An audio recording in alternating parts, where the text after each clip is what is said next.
Welcome to the Journal-isms Roundtable. My name is Richard Prince, and I write a column called Journal-isms, journal-isms.com. And it is about diversity issues in the news business. And this roundtable is sort of an extension of that. We talk about some of the same issues.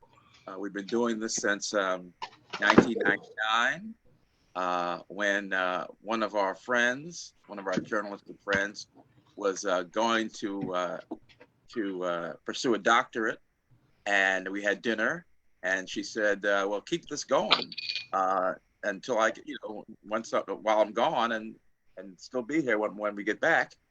And we did that, and I can say that was in 1999.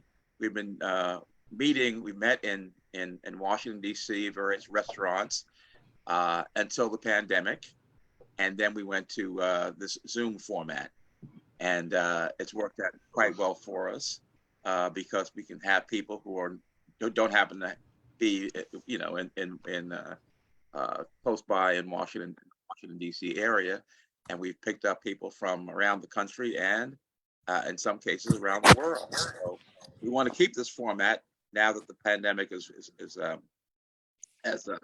cooled down a little bit, and what we're trying to do is have hybrid sessions where we can be in person and also on Zoom. We had one of those in February at American University, our partner, with Dr. Julius Garvey, who is a son of Marcus Garvey, and it worked well. So we hope to be able to resume those, whenever it's possible. Now we want to start. We were in our chat. We were starting talk a little bit about Randall Robinson, who passed on Friday. And so before we start, let's have a moment of silence for Randall, who did a lot for lots of us, and some of us covered him, and we want to just honor his memory.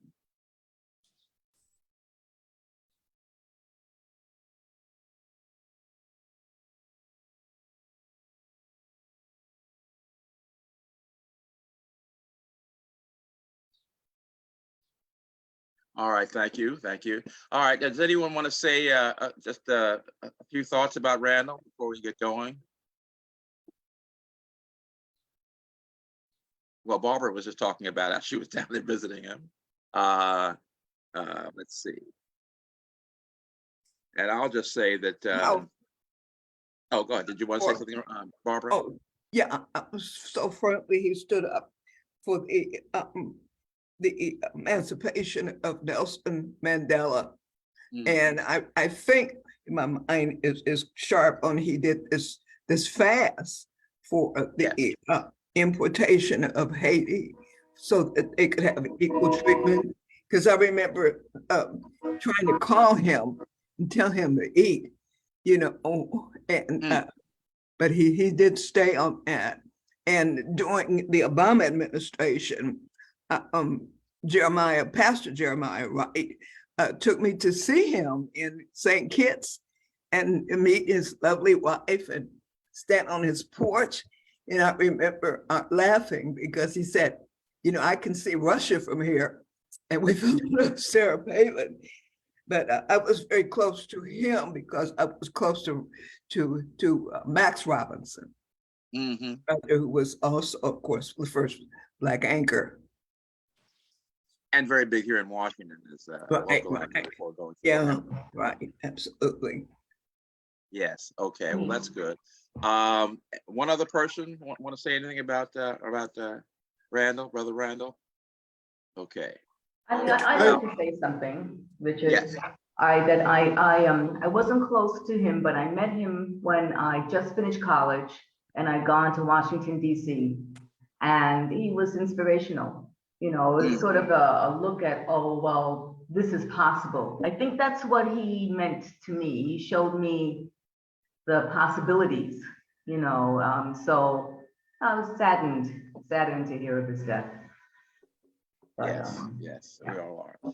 But there are people, of course, some of them among us, who are stepping up in, honoring his example. And one of them is with us, Jim Trotter, who's I want to we want to start our toasts. And I asked Jim, and I'm glad he accepted, because Jim is the reporter whose contract was not renewed after covering the NFL for the NFL Network. And it was this happened, of course, after he he did his job as a reporter in questioning the NFL Commissioner Roger Goodell about the progress of diversity in the NFL, and so question that the commissioner didn't exactly appreciate hearing so much about. But I wanted to, let's lift a toast to Jim and to his future success. All right, congratulations, and good luck to you. Now I have a question, since well, we want to let you say something, but my question is, since we talked about Randall Robinson, and the fact that he was an example of courage in so many ways with his work on the Trans-Africa and Haiti and reparations and all that. People on Twitter noted that not everybody preached the job of journalist the way you did. You were serious. You didn't. You were persistent.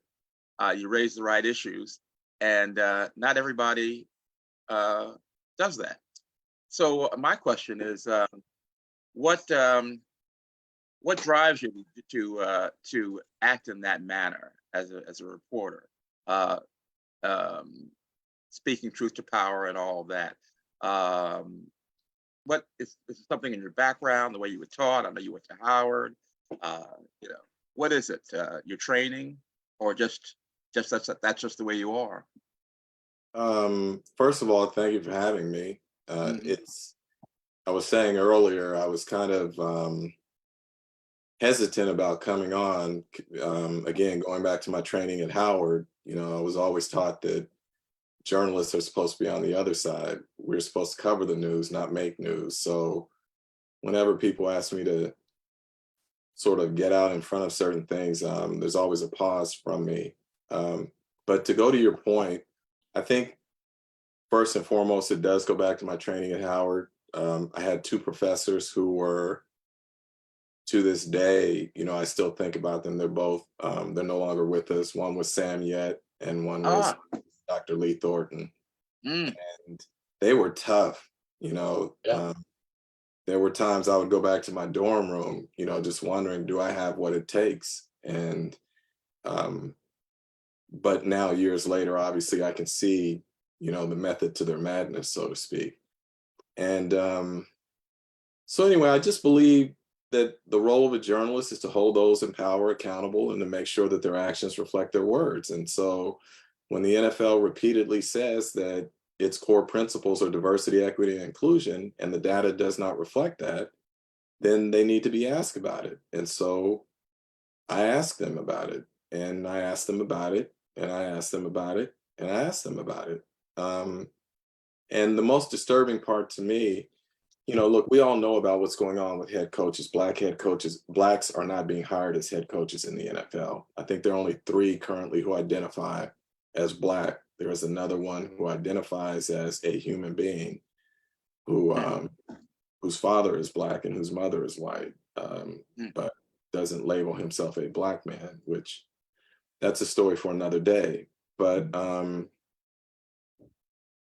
so there is this culture within the NFL that somehow that Blacks are being marginalized and whatnot. And then in the newsroom, where we cover a player population that is 60 to 70% Black, we do not have one Black person in senior management in the newsroom, nor do we have a full-time Black person, a Black who is a full-time employee on our news desk.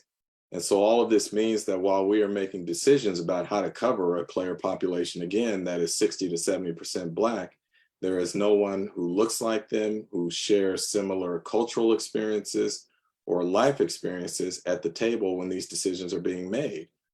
And so I am repeatedly asking them about that. And, you were talking about courage a minute ago, and I've had a lot of people say that what I am doing and what I have done is courageous. And truthfully, I don't look at it that way. Look, if I were in my 40s and I had kids, under the age of 10 or something who were there and I had to put food on the table and whatnot, maybe it would impact me a little differently, right? But I'm now about to turn 60. My kids are out of the house. I don't have to worry about that.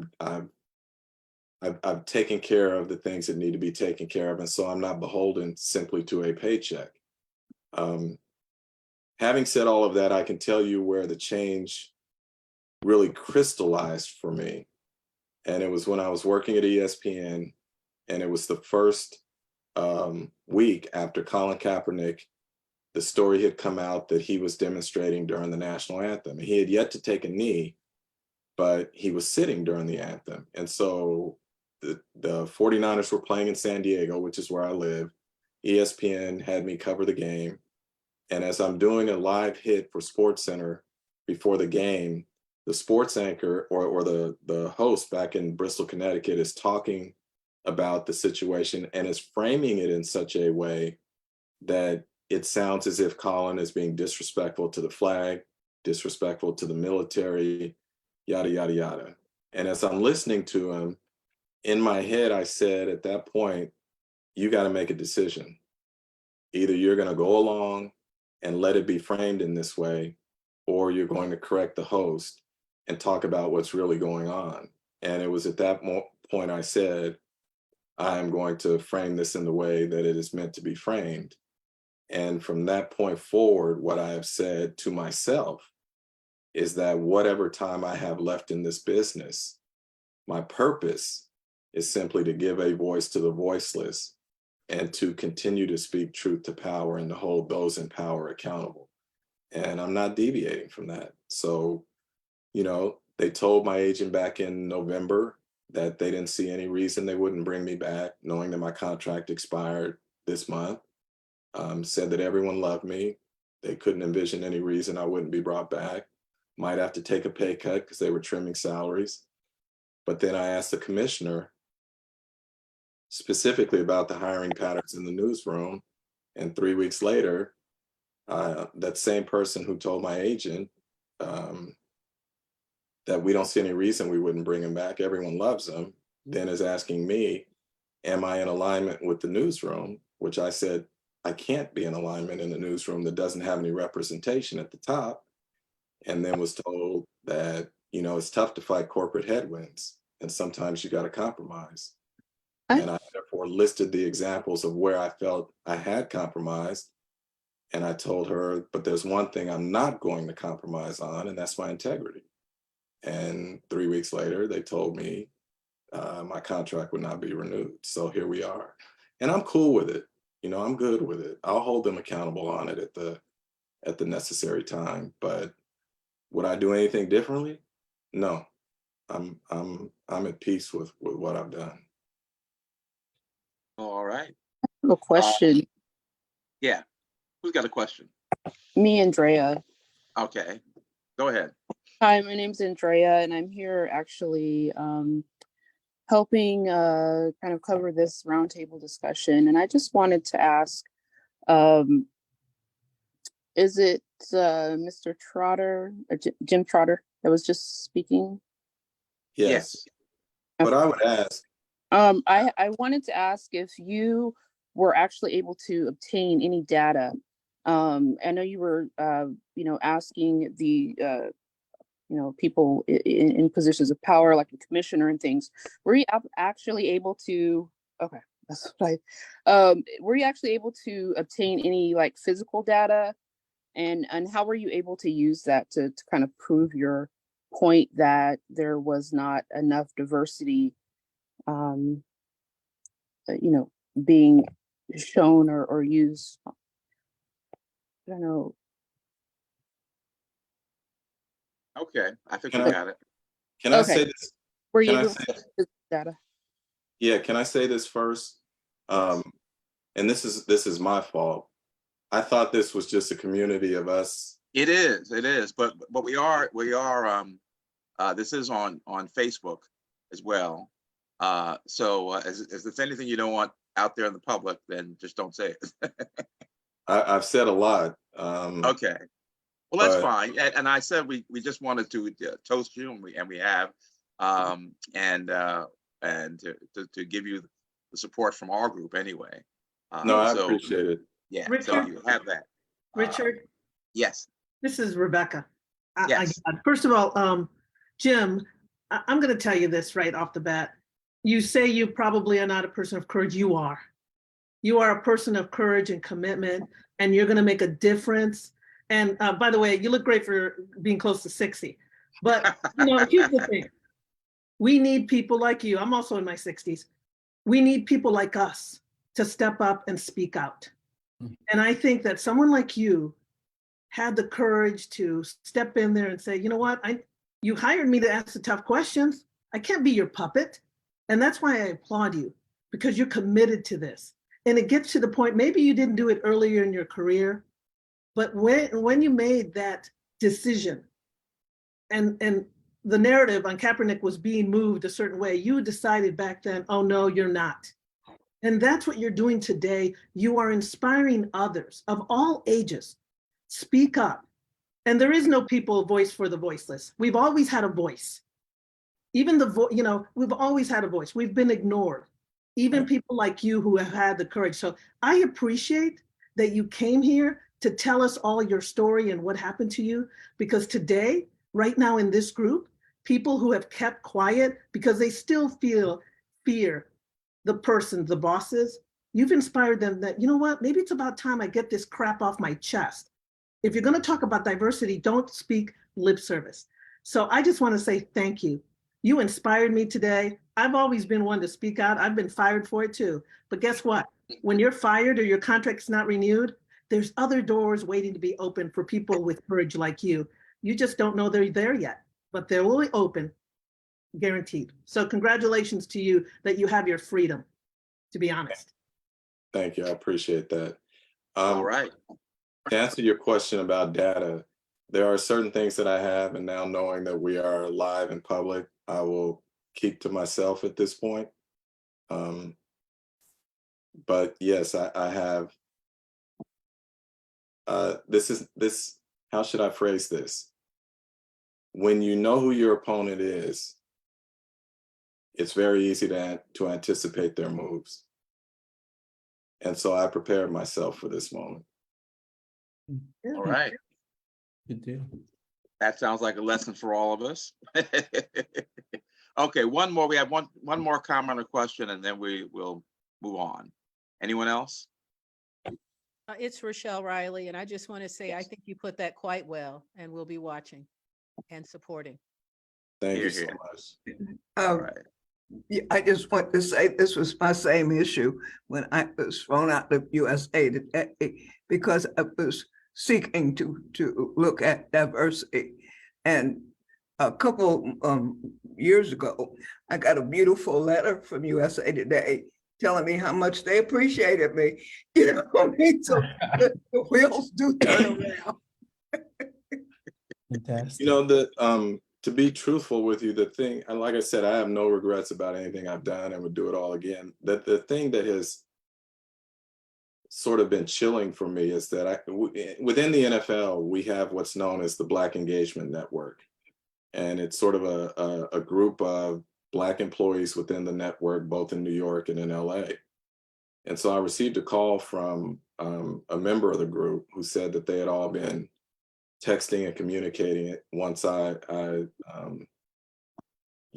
posted that my contract was not being renewed.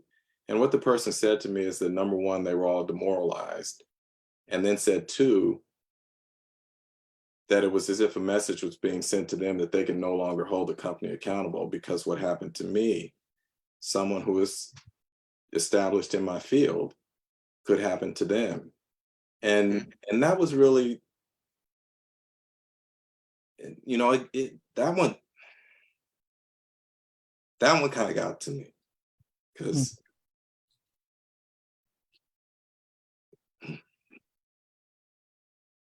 I want to say something. Yes, who's that? Gwen, Oh, Gilliam. Gwen. Okay, Gwen. Yes. when I saw the interaction between you and the NFL commissioner, I usually don't say anything on Twitter because I've said a lot on Twitter, and I just need to be quiet right now because there's pushback. But I think that we are in a moment right now. I used to be Max Robinson's special assistant, right? And so when he left ABC News, I believe I was the last person to speak with him because he called into the bureau and I answered the phone. He asked me to do something, and I still have not revealed the nature of the phone call. So I understand what you're saying about you have to pick the right moment to say things. You just can't just talk about it. But I think that it just seems to be something almost divine about what's happening right now that you spoke up. Max used to be under a lot of pressure. The things that they used to say to him, the way that they used to treat him, and the way that he used to respond back to them, is maybe similar to what you are feeling now, and maybe what some other journalists are feeling now. And then his brother was Randall, who was prominent, who was fighting for the freedom of South Africa. And we remember how it felt when Nelson Mandela was free, and he gave his speech. So I just think that right now, this is a moment and things happen for a reason. Yeah, I think for me, as much as anything, is I just don't want these young people, young Blacks at the company, to feel powerless. And I don't want them to feel that something I've done took away their power. Yeah. That's what I'm referring to. Wow. Yeah. That's deep. Who's speaking? This is Calvin. This is Calvin. Okay, yes. Hey, Yes, I am not a journalist at all, but I am quite interested in this conversation. And Mr. Trotter, you have inspired me. I'm not a journalist. I'm a technologist. I work for IBM Corporation. I'm a distinguished engineer and a CTO out there. I'm what many of the industry would call an AI expert. So I've been building artificial intelligence code from a pragmatic perspective, really all over the world for the last 9-10 years or so. And some major publishing companies came after me to ask me to write a book. And I said no several times. And just recently, about a year ago, I said yes, but I want to write a different kind of book. I want to write a book on artificial intelligence, on how it impacts people of color, Black people in particular. And out of the 4 or 5 that came, only 2 of them said, yeah, I want you to write that book. Now, mind you, this is kind of the parallel manner that Mr. Trotter that you just said. Like, I make my living, basically building AI systems. So for me to be a whistleblower and to speak up on systems that I have built myself, that I have seen my colleagues build, certainly is damaging to my career. And corporations like IBM and others who profit from algorithms and artificial intelligence is not necessarily throwing their hands up and say, I want this guy who's have been building these systems to speak out. So I decided to write the book anyway. Many of my colleagues within the IT industry say don't do that.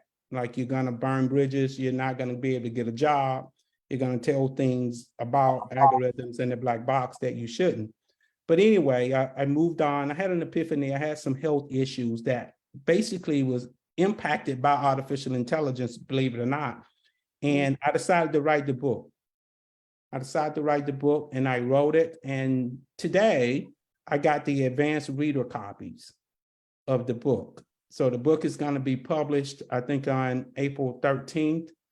And it is a good read. It's a book for Black people about artificial intelligence. I tell my experiences. I tell the applications. I tell how they were built, the impact.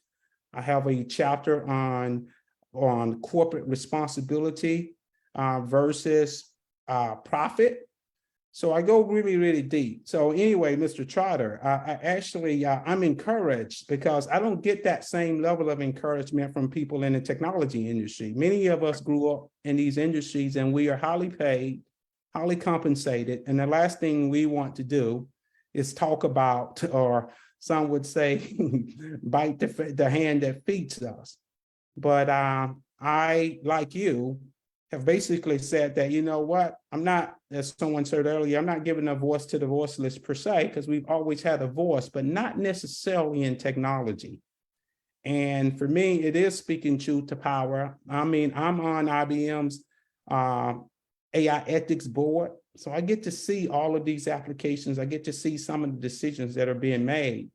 So I am enthused and excited to be here. I mean, I didn't mean to take up all of your time, but I wanted to say, Mr. Trotter, that your experiences doesn't just impact journalism, and it just doesn't impact a certain piece of our environment. It impacts all of us and encourages all of us to stand up for what we believe in, regardless of what discipline or field we're in. So Thank so you, thank Calvin, you so much. Thank you. Here, here. Well, I see Dwight Ellis is on the call here. He used to work at NAB, National Association of Broadcasters. We were talking about some of the situations we found ourselves in. So we've got a lot of people on this call who have also stood up over the years, and two founders of NABJ are here, and others who've done things in other ways.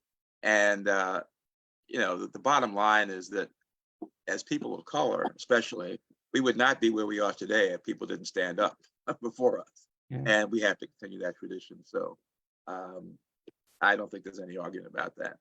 So, but now that Calvin has spoken, he's given a good segue into our discussion about artificial intelligence.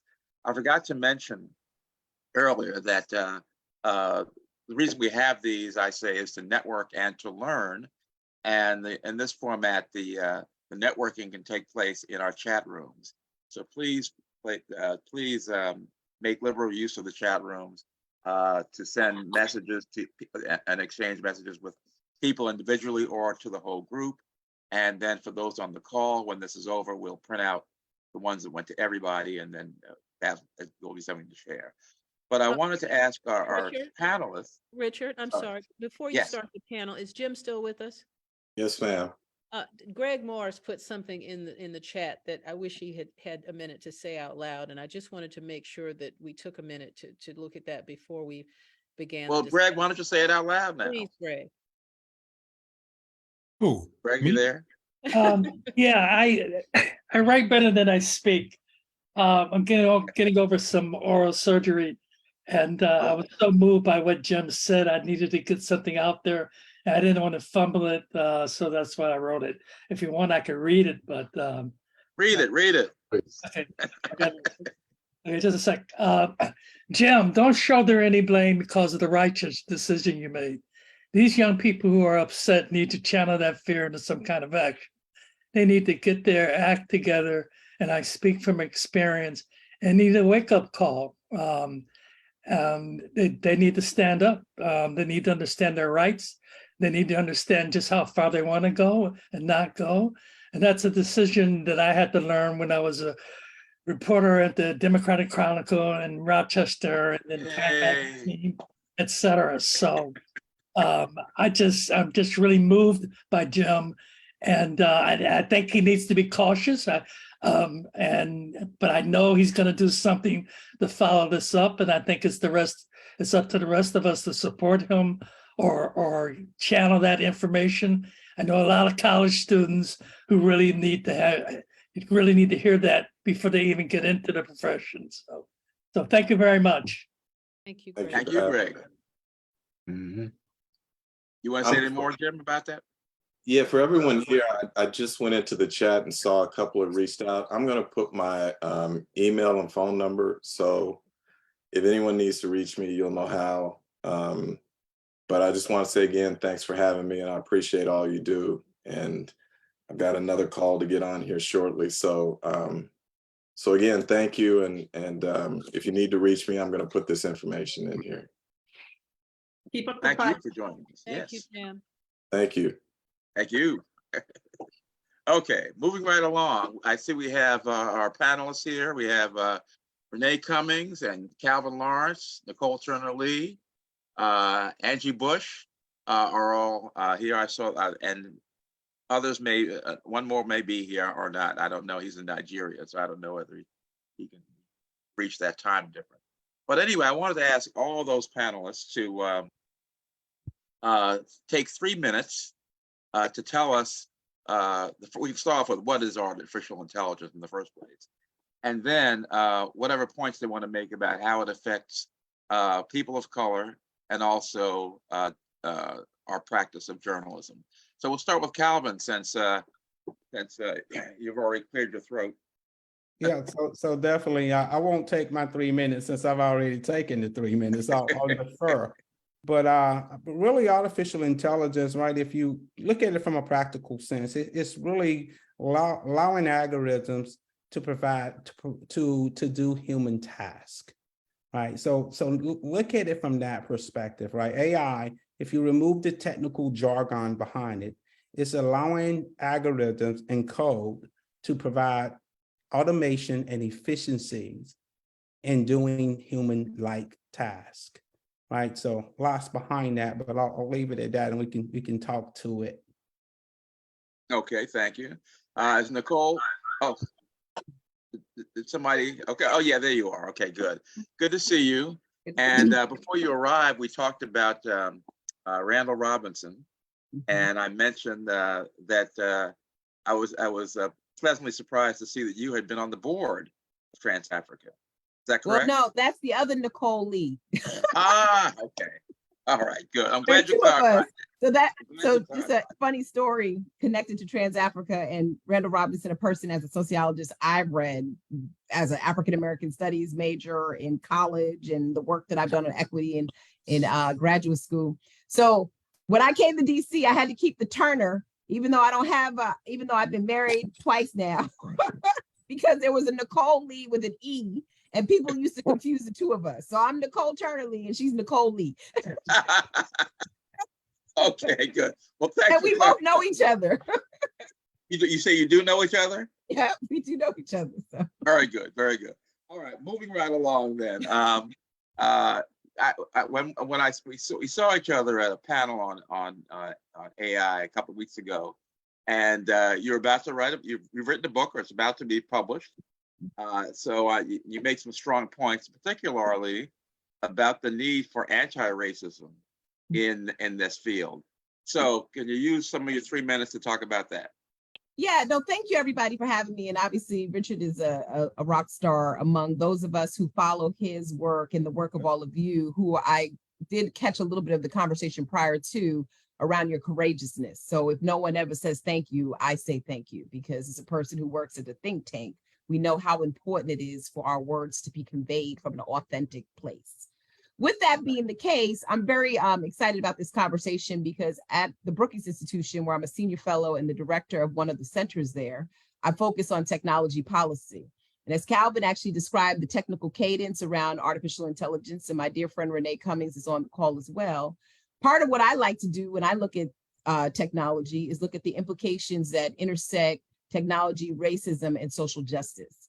And so I'm particularly interested when we look at artificial intelligence tools to ensure that we're not creating another mechanism to be weaponized against people of color and other vulnerable populations and those that have intersectional identities.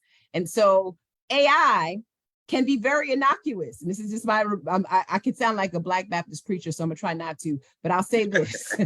AI can be very innocuous. What do I mean by that? It helps us select the things that we like to wear, the glass frames that we think look cute on us, the dresses and the jackets that we buy in preponderance. AI knows our very behaviors, particularly through the use of positioning algorithms, recommendation algorithms, and other technologies that have very innocuous consequence, because these are basically what we call targeted advertisement, right? We do it already when we go into grocery stores and we give our phone number and they know everything that we're purchasing. But there's a side that all of us need to be concerned about, which is the AI that is much more pernicious. And that's the AI that not only knows a lot about us, but it puts two and two together carries the historicity of our society in terms of racism and discrimination and applies that to models that are not necessarily designed by us and for us, where we become subjects of the technology and ways that it can actually profile and surveil and discriminate. So I spent a lot of my time, and I'll just wrap up here in hopes of having a more thorough discussion, just thinking about how AI implicates the same type of structural conditions and behavioral conditions that has led to the inequalities, much of what was discussed earlier, and how a technology that appears to be so innocuous and so simple is actually very complex, very opaque, and has the potential, again, to exercise itself in ways that we don't even know oftentimes that we're using it. And so hopefully we'll have a conversation about that going forward. And I'm a sociologist as a PhD. If you're wondering where is this sister from, I'm a PhD in sociology who actually works in tech policy. So I consider myself to have a socio-technical perspective. Do you have a name for your book yet? Oh yes, my book will be out in January 2024. It's entitled Digitally Invisible: How the Internet is Creating the New Underclass. And if you all don't mind, since I'm around an audience of people who write, this book is really about the fact that we have a digital divide that was way before we identified it during the pandemic, one that has been curating under 7 presidential administrations. The only difference this time is that the digital economy is imperative to the social mobility of people who are now what I consider to be those that were already marginalized and those that are going to be newly marginalized, like people who live in rural areas, young students that are now experiencing learning regressions. And if we're going to solve the divide, I argue in the book, we really have to make this about America's global competitiveness and stop treating it like a social service program. So I'm going in. There's about $65 billion in broadband right now that's been allocated by President Biden, and I want to see it get to the right people and not just into programs that are not sustainable or effective for our communities. So have you back when it's out. I'd love to talk about it. Okay, will do. Okay. Renee, are you ready? Renee Cummings? Yes, I am. All right. Renee Hello, was everyone. recommended to me. I'm sorry? I said Renee was recommended to me by Nicol. So thank you so much for inviting me. Thank you. Thank you. And, thanks for accepting. Certainly. Give us the 3-minute lowdown from your point of view. Certainly. What is AI and why, and what do we need to know about it? Definitely. And before I actually start, I just want to say I see my former professor, Greg Morris, on the call. He may not remember me, but many decades ago, I did a class with him at Hunter College where I graduated. So it's really a pleasure to see him after all this time. I started my career as a journalist and transitioned into a criminologist. Now I'm a professor of data science at the University of Virginia, as well as an artificial intelligence ethicist.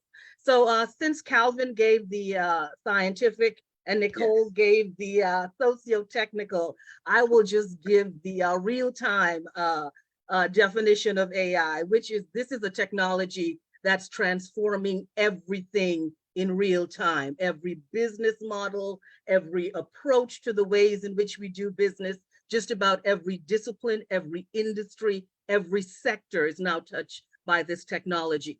My work is really to harness the rewards of AI to minimize the risks and of course to uphold and to protect those rights. My work is situated within the context of legacy and legacy building and the ways in which algorithms are at the moment undermining legacies and undermining access and opportunities and resources, undermining agency and autonomy, because most of us may not know, but algorithms are making decisions about us without our knowledge in real time. So I look at the ways in which data is being optimized, data is being monetized, and data is being weaponized. I'm also the first data activist in residence at the School of Data Science at the University of Virginia. So I speak a lot about data, democracy, decision-making. How do we ensure we are using data in measurements that are accurate, focusing a lot on accountability and transparency, fairness, explainability, and just ways in which we need to reimagine data. I speak a lot about the memory of data, a memory that carries hard history, carries trauma, carries pain, carries tears. And I always say that different communities experience data differently, and there is no AI without data. So much of my work really seeks to bring a unique kind of understanding, calling for a trauma-informed approach to AI, and of course, a justice-oriented approach. I focus a lot on data justice, data equity, of course, trauma, and of course, just ways in which we need to rethink data as we build these algorithmic decision-making systems to ensure they're done equitably and to ensure that all communities can thrive using this technology. So that's me in a nutshell. Well, thank you very much. What are the barriers to data justice and data equity? What do you need to overcome? Or what do we need to do? Oh, sure, certainly. So I think the barriers at the moment would be the fact that much of the technology does not have the requisite levels of diversity, questions around inclusion, definitely questions around equity. The challenge would be data literacy and many individuals not understanding the power of data or the power of AI or the power of technology, and not understanding that digital rights are now human rights, and algorithmic decision-making systems have been undermining many of our rights without us knowing because of this thing called the black box. And the black box is where the algorithms, the mind of the algorithm is stored. And what we've realized, because of the opacity of these data sets that we're using and the history that many of these data sets carry, what we continue to see are algorithms that deploy some very biased decisions. And the communities that are impacted would definitely be communities of color, and of course, individuals who are socio-economically challenged. And I think the barriers of getting data right would be really bringing that unique kind of understanding of how data impacts particular communities, understanding the power, understanding that that power creates a unique amount of privilege, and where there is privilege, there is prejudice. And what we're seeing from that perspective is that many communities are being undermined. And if we are to close that digital divide, then we've got to ensure that communities understand the power of this technology and understand how critical data is to justice, and data is to fairness, and data is to equity, and data is to, of course, resources, access, opportunities, and the legacies that generations will be allowed or disallowed when it comes to building and thriving. Okay, thank you. And Richard, if I can jump in on that too, I think it's also, go ahead. I think it's also important for us to understand we live in a highly commoditized economy where our data now has become a currency. So that means that every place that we deposit our information, it used to be in our financial systems, but now in our purchasing decisions. Think about it during COVID when we walked into Walgreens or CVS, we're depositing data in so many places. And what's also happening, which I think Renee, who's also a non-resident fellow of Brookings, because she's so bad, is we're also finding out that those inferences between data make those types of associations. It makes it easy for people to find you. So what that means is people don't have to have you check a box anymore to actually share your demographic information. They can actually infer that. And when they infer it, so like I go back to, for example, the shopping scenario that I gave, they not only know what you purchase, but when they put the other variables and the other footprints that you leave online, that data becomes a composite profile, a trail of no longer crumbs, but really a big meals that they're able to actually surveil you. So LaTanya Sweeney at Harvard University basically suggested that people don't need to know in this day and age what your race is. They can infer it by your name. They can attach that to what you buy. And they can come out with the presumption and assumptions that you are Wanda, Jose, Laquita, Black, this type of equity, this type of wealth. And as a result, her research suggests that we then get targeted for higher interest credit card offerings or bank statements. We don't have at this time, and I think Richard just wanted to bring that in because currently in the United States, we don't have a data privacy law. And so everything is fair game in terms of collection.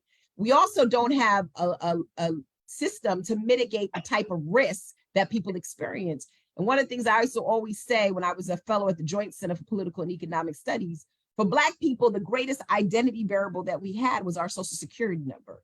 Mm-hmm. And you all know on this call how difficult it is to remediate any type of identity risk, particularly for people who have no resources. You could lose your home. You could lose, a whole lot of things just because of an identity breach. Well, we've gotten better with those consent frameworks in terms of letting people know that their identity has been breached. But how do you identify a breach where you don't know if you're getting differential treatment? And so a lot of my research in particular, and this goes back to what Richard was talking about, is how do you take what Renee's doing in terms of legacy building, but how do you encase it around an anti-racist framework of AI that not only tries to look at those variables that can be exploited based on disparate impact, but more importantly, who's at the table creating these computational models? And are we just subjects at the table? Or are we sitting at the table in a reciprocal relationship to co-evolve the products and services that we have?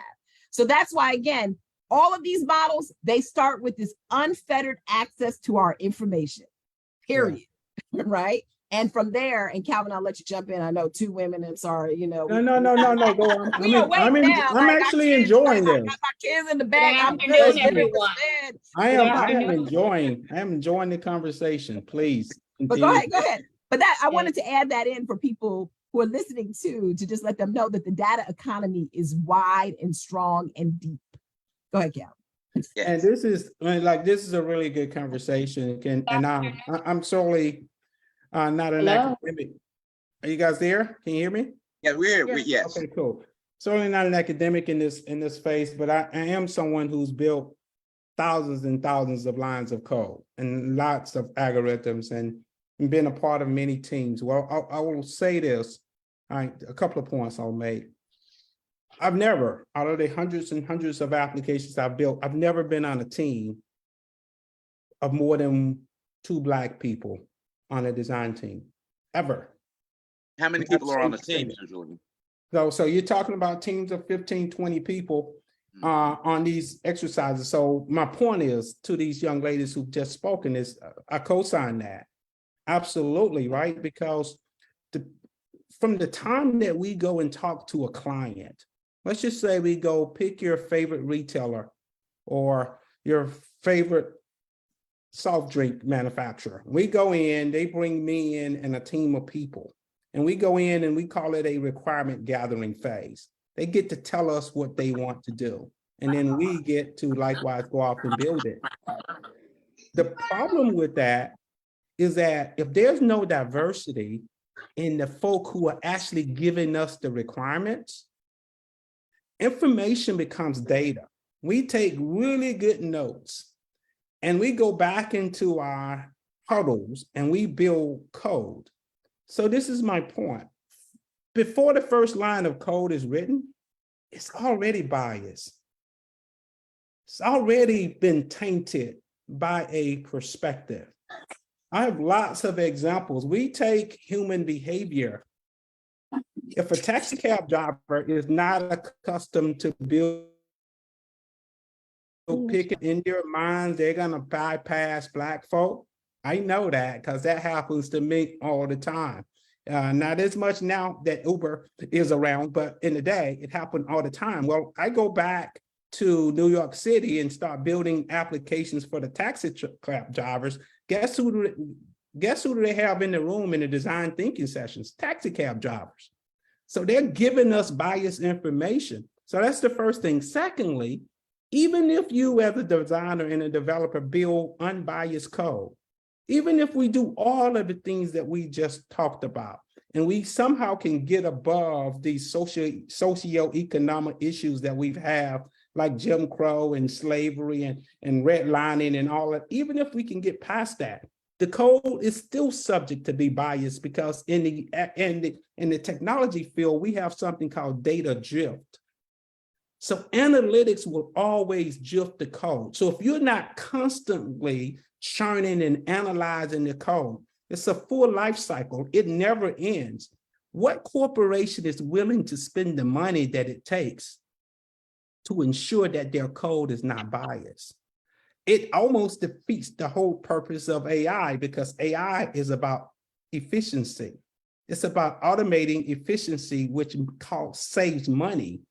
So if companies are really going to be serious about this, they're going to actually have to deal with the whole concept of profit over social responsibility. And then there's a need. A journalist from the LA Times asked me last week, what do I think about government's involvement in this?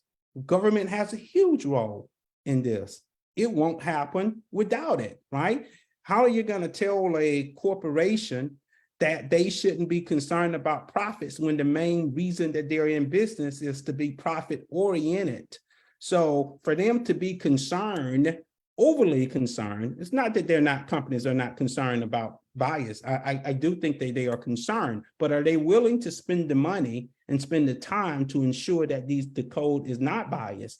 I think that's a question for all of us to be able to talk about and discuss. I don't think there's any right or wrong answers, but we can certainly discuss it. Can I jump in there? I mean, as a person who, just real quickly on that, to Calvin's point. So Calvin, I agree with you. I think that corporations don't have the economic will to actually do things differently with their business model, particularly if it emboldens the type of efficiencies that you're talking about. But there is this thing of risk mitigation that Renee talked about, as well as reputational risk. And what happens is when a corporation lands up on the front page of the newspaper, we begin the interrogation process post the infraction. And I think there's a couple of things that we need to be thinking about when we think about computational models that technically do not discriminate. People in context and applications do. You can't tell me that an AI tool that's actually applied to the criminal justice system to weed out criminal defendants, and this is Renee's area as well, is actually going to be equitable and fair when the disproportionate amount of data of arrest actually include people who are Black and brown. There's no way it's going to be fair.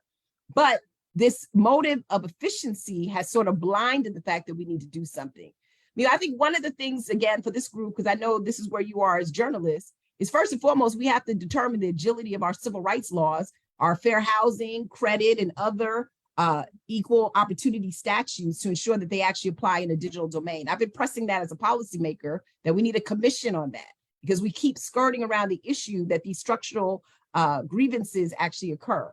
And I think also, and this is something I know Renee is also interested in, you need to actually think about the reputational risk, but we as consumers have to have agency over some of these tools. And that comes with literacy, but it also comes with the fact that people should know and have some disclosure if the AI is not going to apply to them. So I'll give you a great example. I sit on the National Academies of Science Board Research Commission on the use of facial recognition technology by law enforcement. And the hardest challenge that we've had is sitting there, I'm gonna be honest, is sitting there with folks that don't understand the lived experiences of people of color who are daily subjected to the terror and trauma of law enforcement. They see this tool as helping in the investigative and prosecutorial process. I see this tool as enabling law enforcement to further weaponize our communities. And so again, without being at the table, you can't bring that up. But more importantly, my third point, without due diligence in terms of regulation or accountability, these technologies will just run wild. And so I'm glad that Richard is actually having this dialogue, because as it's been you're hearing, a lot of this discussion is happening. We're now, and I'm looking at the chat, yes, we are generative AI right now. We're not even on the other AI. We've actually we have moved away from Old Country Buffet, and now they over in another restaurant talking about generative AI. Hopefully we'll get to that at the end of this. But these technologies move so fast that policymakers can't keep up, but we can't keep up because we're still redressing some of the other harms from other technologies that have been invented. I agree. Okay. Let me call on Angie Bush, who is with the group called Black Women in AI. And Angie, why is there a need for such a group, and what is your 3-minute take on what needs to be done and what we should know about?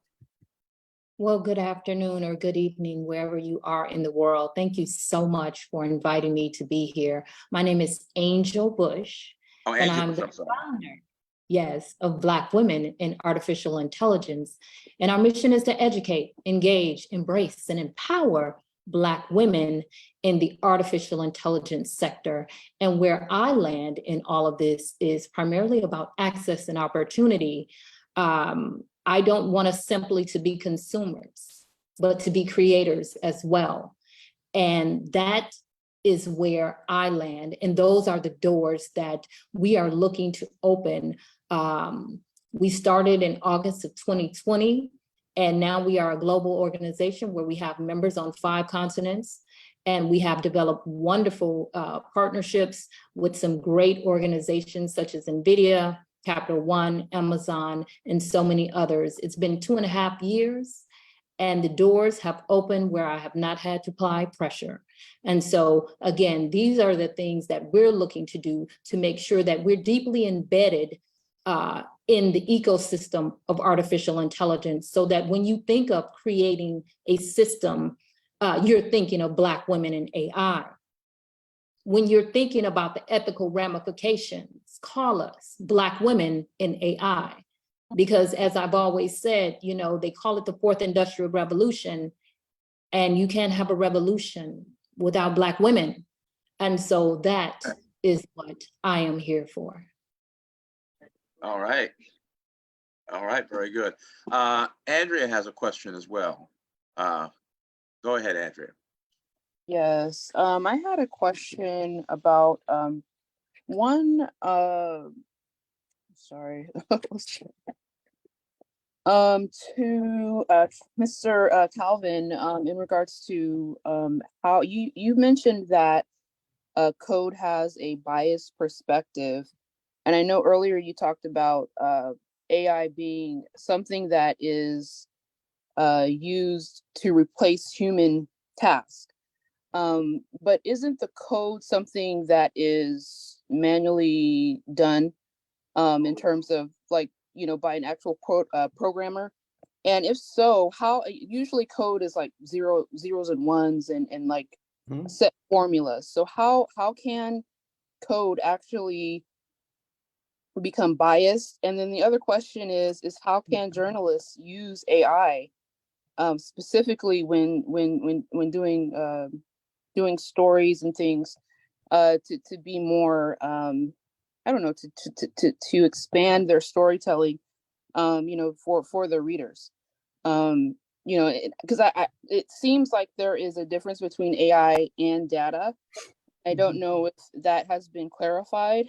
So this is like my 3-part question: is how can code be have a biased perspective, and also the difference between AI and data, and how can journalists use AI to you know, help tell stories? And that's a that's a very difficult. It's not a difficult question, but it's certainly a long question for me to answer. But I will do this for you. That way, I can hand some time back to the team and give you an example. Like, let's just say, for instance, I get called out tomorrow at your local healthcare provider, and they want to basically do some basically predict how one might react to cancer treatment. Right, so they're going to create an algorithm to do that. And your question is, how would one be biased?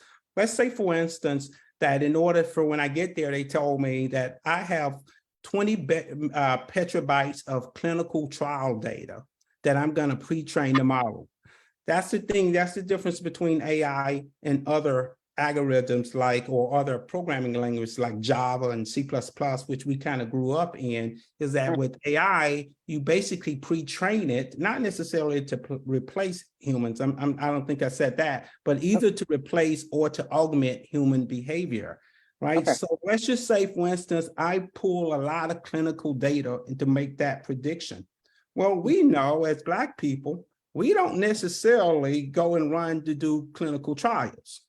So if someone hasn't actually gone through and curated and sifted through the clinical trial data, the prediction that it's going to have is probably going to have an accuracy rating at really high when it comes to predicting white people to do something, because those are the folk who actually are in that data, in that clinical trial data.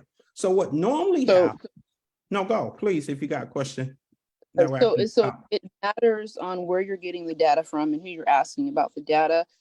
Because if you're using samples of like predominantly, you know, a certain group of, you know, race, I will say, then, you know, how is that, how is that informing, you know, people who use the same technology, especially like for myself, I enjoy using technology, but, you know, how is that, you know, how is that, you know, informing, you know, other people of, or people of color, if the, like you said, the biased perspective is you're using samples from one specific group and calling, well, you know, making it applicable to, I Well, mean, because that's an example. That's an example. And I'll defer to my esteemed colleagues here on this one, but I will say I could this. jump in here if Yeah, you go, like. please, please. Sure. So when we think about data, remember all AI, all technologies built using data. Many of our data sets, particularly our historic data sets, have many past decisions baked into them. So you would find things like systemic racism is something that we see continuously propping up and sort of rearing its ugly head in our algorithms because of that historic data. Nicole mentioned policing data. And we know that historically police have policed particular communities. So if we continue to use that same data to create algorithms, then we're using data that is codified with bias. So some of the challenges that we have seen begins with the way data is collected, the way it is interpreted, the way it is visualized, the decisions that data has made. And those decisions continue to be repeated and replicated the more we use it, the more we use it to build algorithms. So that's where we're seeing the bias. But the bias is not only technical, the bias is also mental, because Calvin spoke about the fact of there's that lack of diversity and that lack of inclusion. And Angela spoke about the need to have more Black women or more Black people or people of color involved in the designing, the development, the deployment, and the adoption of the technology. So the bias begins with the history. So when I said in my little presentation that different communities experience data differently, it's because data has been used to make decisions about different groups in ways that are biased. And if we continue to use that sort of biased data, which I call data that has really been traumatized to continuously build algorithms, then this is where legacies are being disrupted and denied, because it's a question about fairness. And the other thing that I want to throw in there, as we're talking about policing and surveillance, and the fact that surveillance technology tracks, traces, and terrorizes and traumatizes our Black and Brown communities, would just be a project that I'm working on at the School of Data Science. So I am building this model, this algorithm that really speaks to measuring the amount of digital force in every community. So what we have done is we've collated and collected and analyzed all the surveillance technologies that have been deployed across the United States. And what we have come up with is a score that speaks to how much digital force is being deployed against you. And it's a way to give communities and individuals an opportunity to understand surveillance technology and to understand that digital force is real force. So although we may not see an algorithm and we may not think of it as a part of the police use of force continuum, algorithms are being deployed in ways that are creating very, very unique challenges for vulnerable communities and of course, Black and Brown communities. So that's something that's coming, and I would love to, in the future, actually use this space as a town hall and to really share that technology with you and for you to play with it and get a sense on how important it is. Because one of the things that I want us to use the technology to do is for law enforcement to realize they're procuring a lot of technology that's being deployed, but it's doing nothing to reduce crime and definitely nothing to enrich and enhance quality of life and build up communities. And Richard, and to Andrea's point, I want to just make a quick point on that.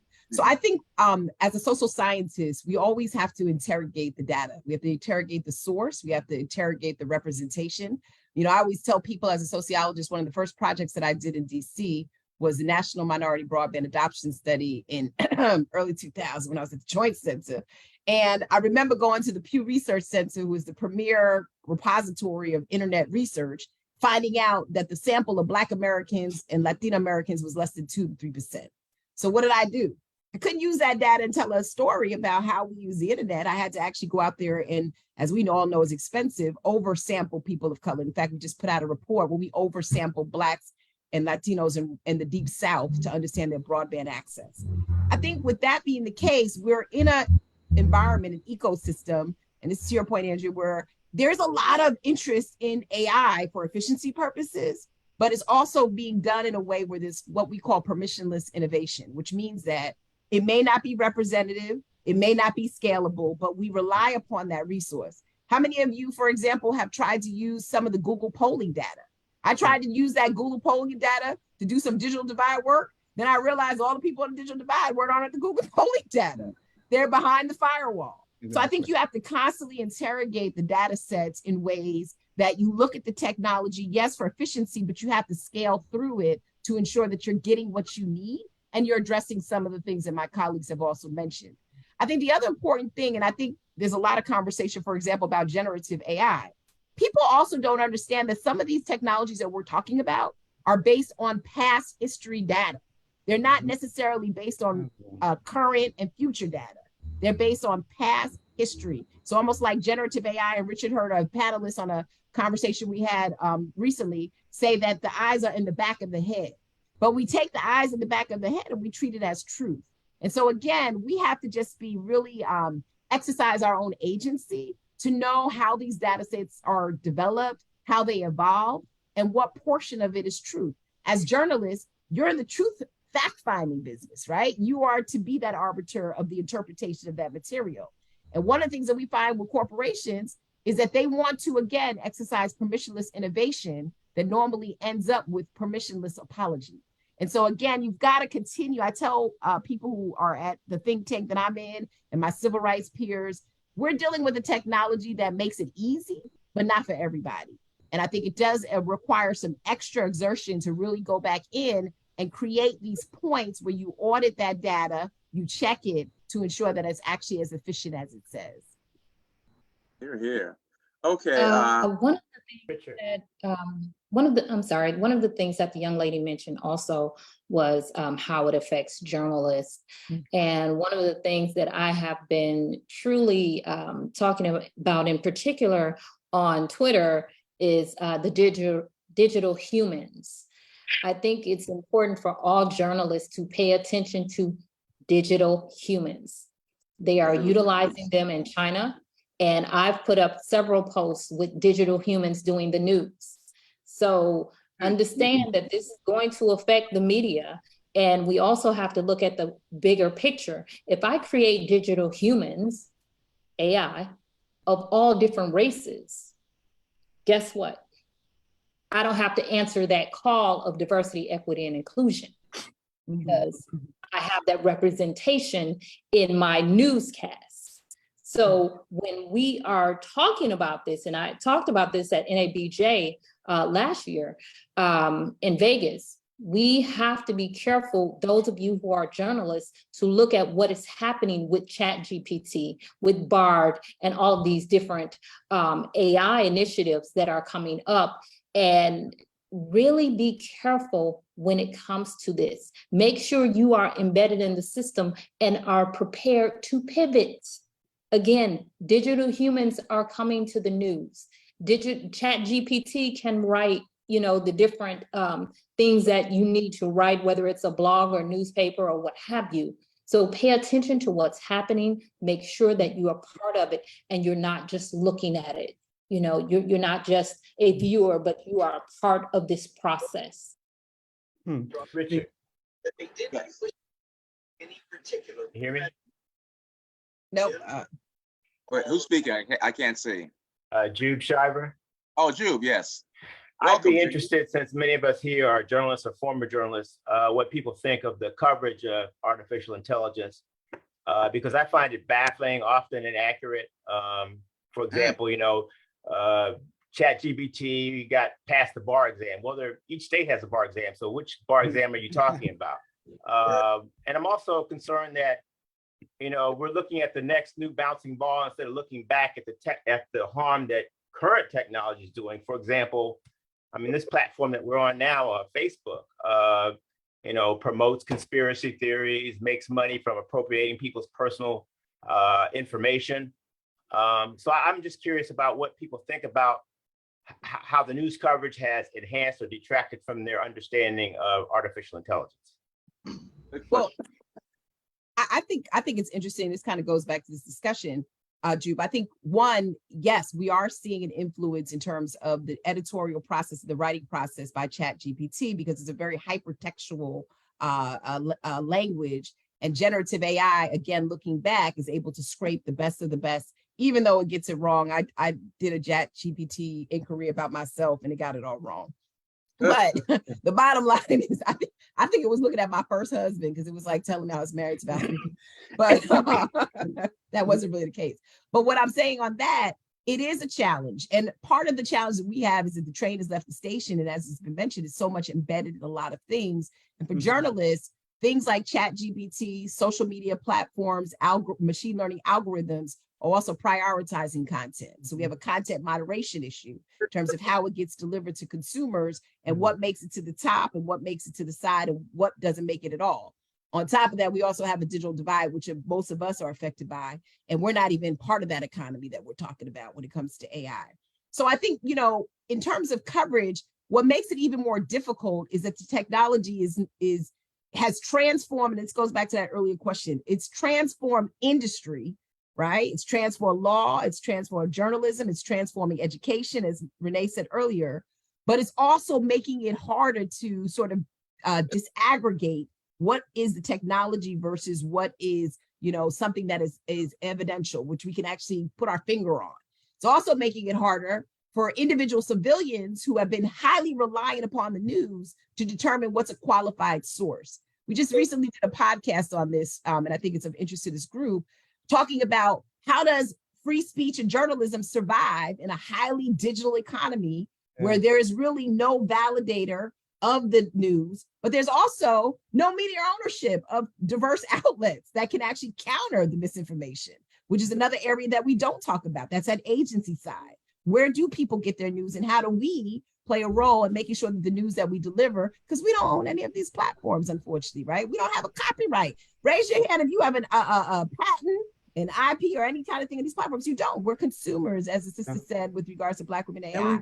And we can't own those platforms, right? You think about ChatGPT, and going back to your question, I don't think the media truly understand what it is. Like, ChatGPT is what we call in the industry a large language model.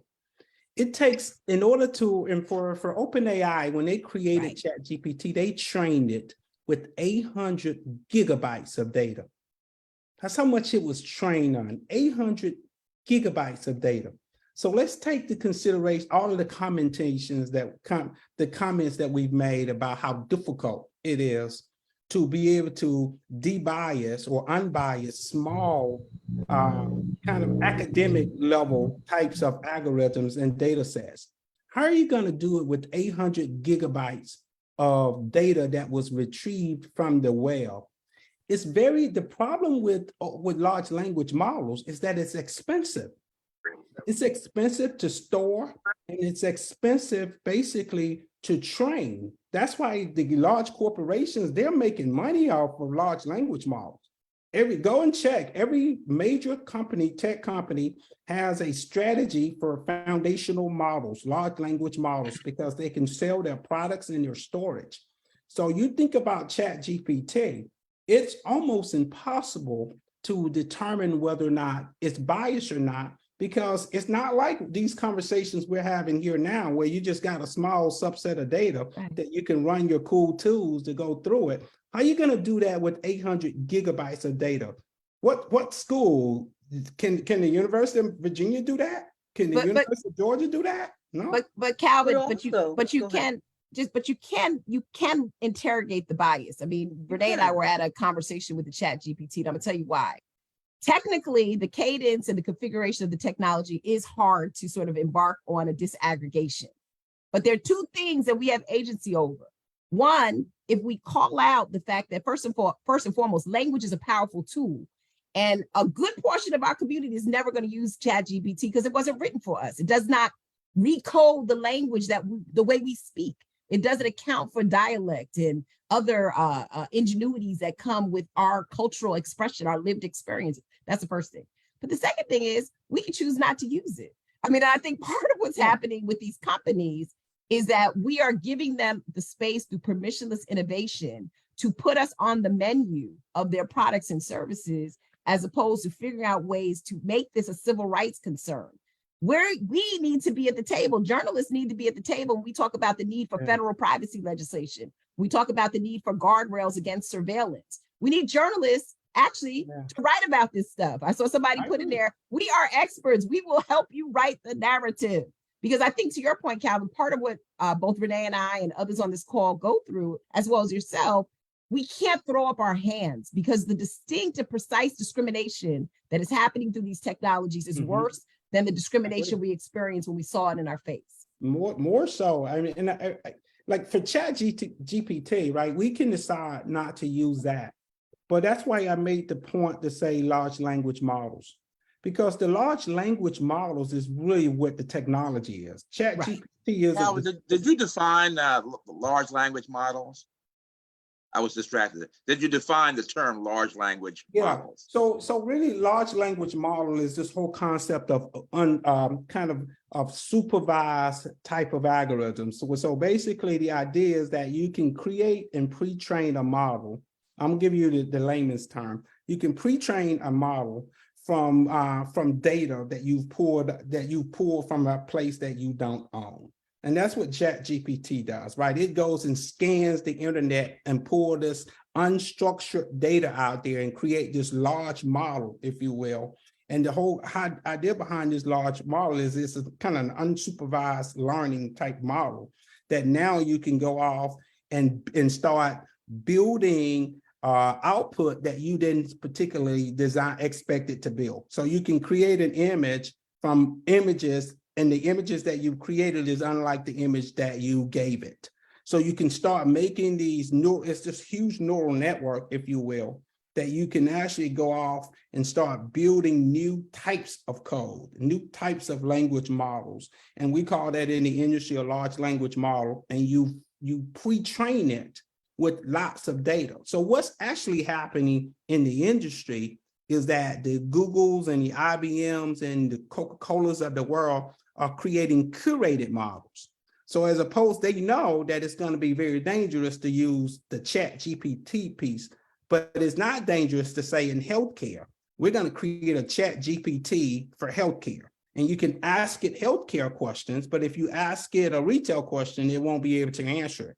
We call that curated models, but there's a large opportunity from a financial perspective in these models, because we can sell them.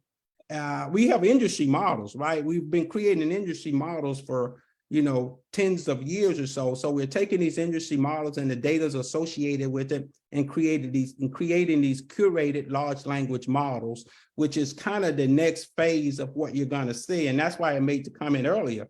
We can choose not to use a ChatGPT model, just like we can choose not to use a particular policing algorithm. But what happens when you don't know that you're using it?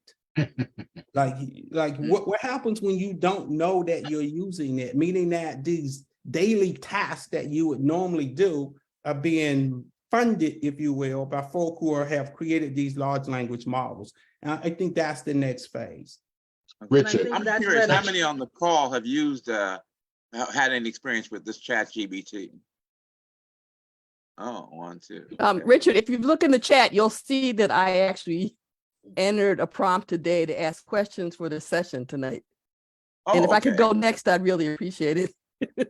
This afternoon. Okay, this afternoon, I added a prompt in the ChatGPT. I said, and that you are a journalist. There's a session tonight.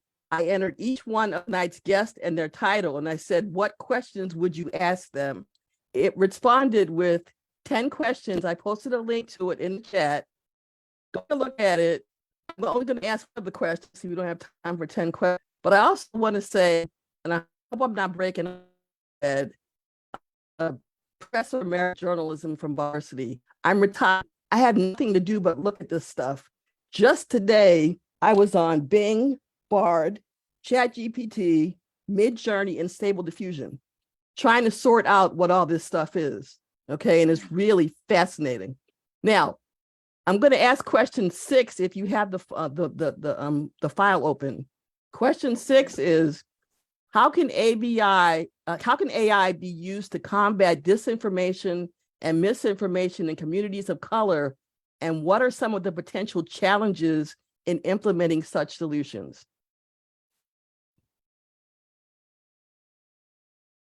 You want to answer, the Susan? question of ChatGPT. ChatGPT wants to know, how can AI be used to combat disinformation in communities of color? And what might some of the potential challenges be to implementing those solutions? Okay. It depends on who's using them. Can you hear me? Okay. Yes. Yes. I want to know Look. what Chat's answer to the question would be. I'm going to speak to that. The fact of the matter, somebody said earlier, we don't have to use these programs. We will use the programs. They are already being embedded in future editions of Word, Microsoft Word, and others. So you're going to use them. They're going to be used, and it's already had a disruptive effect on the publishing industry. Not to mention newspapers. We don't need journalists now the way we used to need them. And this software, the software which is based on the algorithms which create artificial intelligence, created by artificial intelligence. Algorithms create artificial intelligence, and the artificial intelligence is programmed into robotic machinery that in itself has the ability to improve how efficient they are. You see, we don't need the 8 billion people now, the majority of the 8 billion people that we have on this planet now. And the people who are in charge of the various industries of our modern society realize that. 5 years ago, I delivered a paper in Singapore entitled Predicting the Impact of Artificial Intelligence and Robotic Technology on Contemporary Culture and Human Rights for either a utopian or a dystopian future. And it's going to be a dystopian future. Mm-hmm. But can I suggest that we should be looking at what the solutions are here? That's why I asked question 6. Are there any solutions to this? Are there things that we should be looking at to figure out how to combat what you're talking about? The solutions are based on the people who are in control of developing big data. Big data is the source of what we're talking about. The reason why China is #1 in the world in artificial intelligence is because of the enormous amount of big data that the Chinese have managed to get from its population that it has total control over. And the reason why robots are going to replace us, we poor failed human beings, is because the Japanese have been experimenting with and gotten very good at robotics more than any other country on the planet. But closer to home, what should we be asking OpenAI as journalists? How should we be holding their feet to the fire, talking to them, talking to Google, talking to Microsoft? I'm trying to figure out if there is a way that as journalists, we can sort of, lead the discussion of some of these issues. I think you're doing it. I think having these level of conversations, they would not have been had 3 years ago. We've been doing AI for 8-9 years. I know I have, but we weren't having these discussions. So my point is, there is a call to action. I'm a firm believer that AI is the best technology that I've used in my 28 years of programming.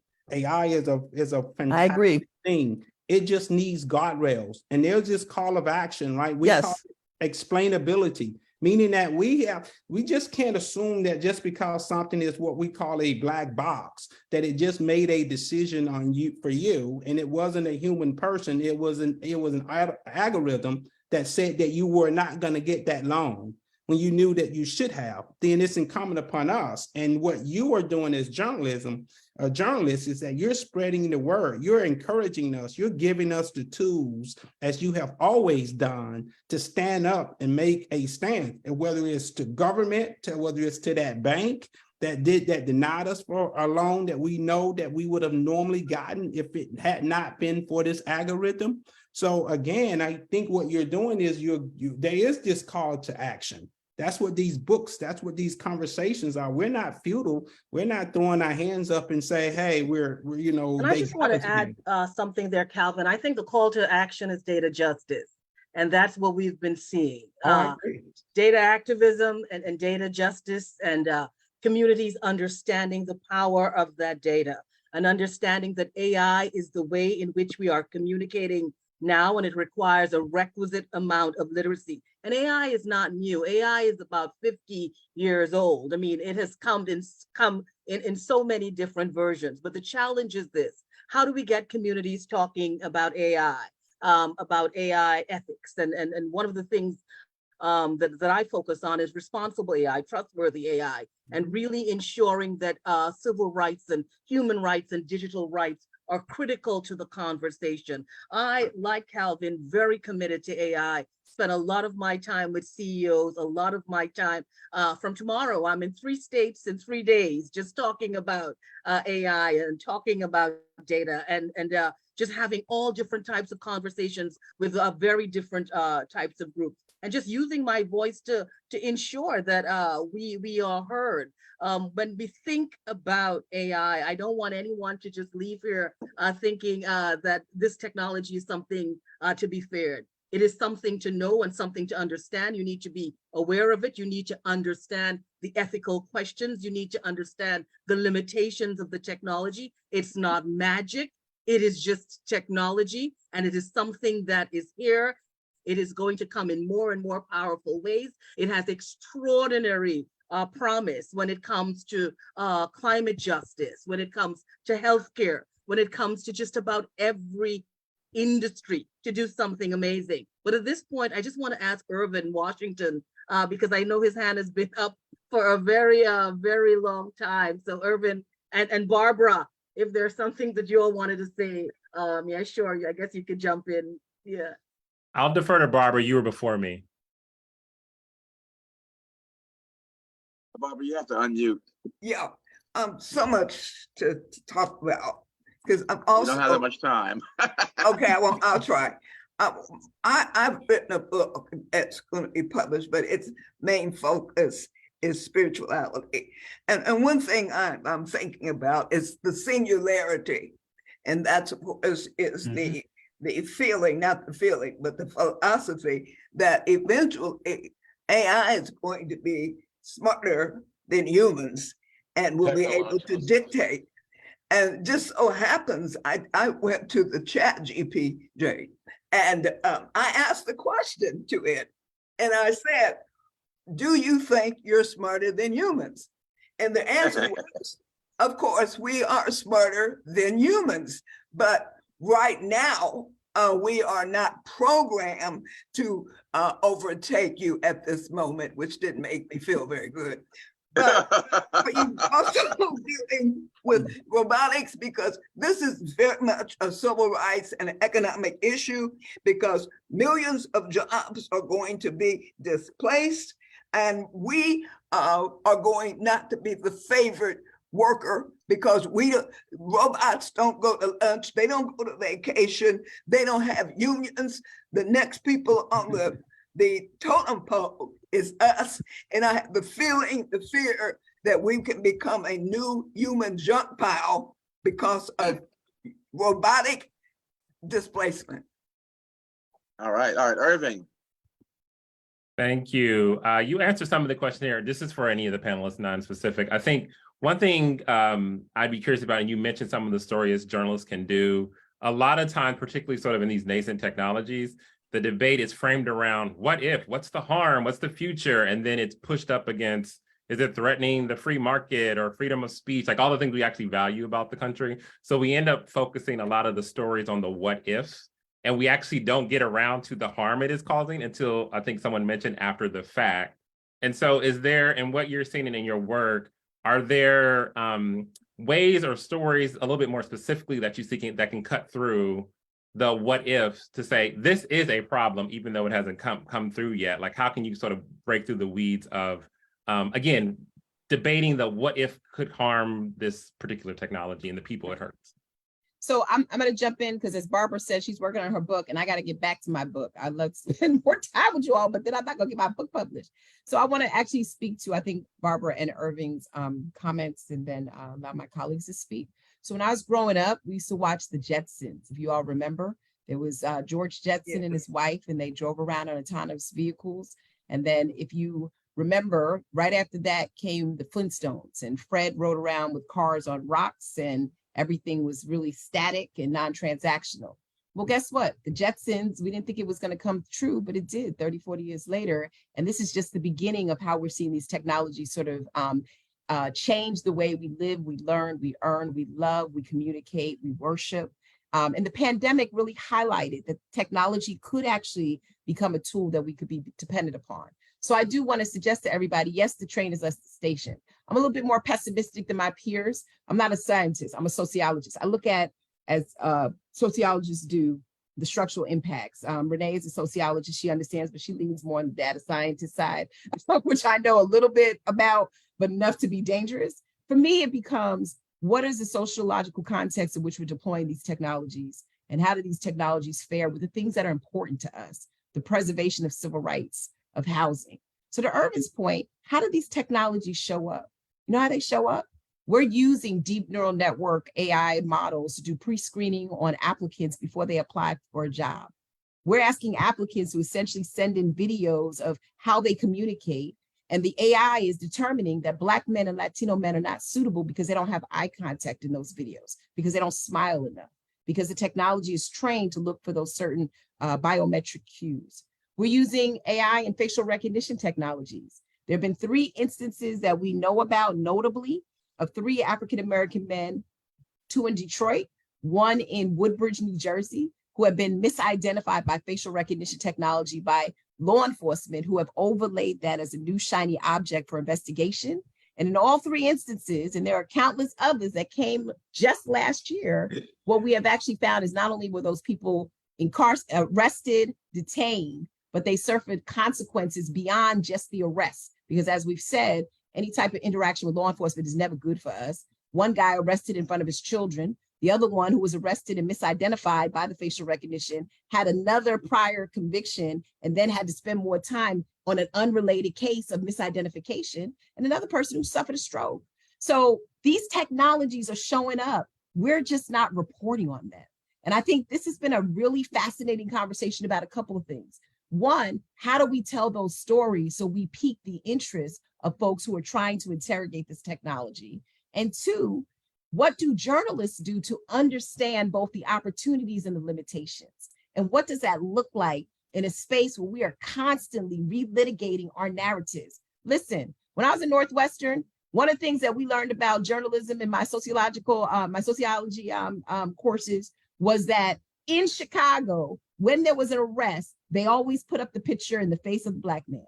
Always. The person who was arrested that was Black from the west and south side of Chicago, if they didn't put up their face, they said they came from the west or south side of Chicago. Those were verbal cues that actually we were able to change in Chicago, to the point that you all know that newsrooms were put on blast for putting up the images of criminals at first glance.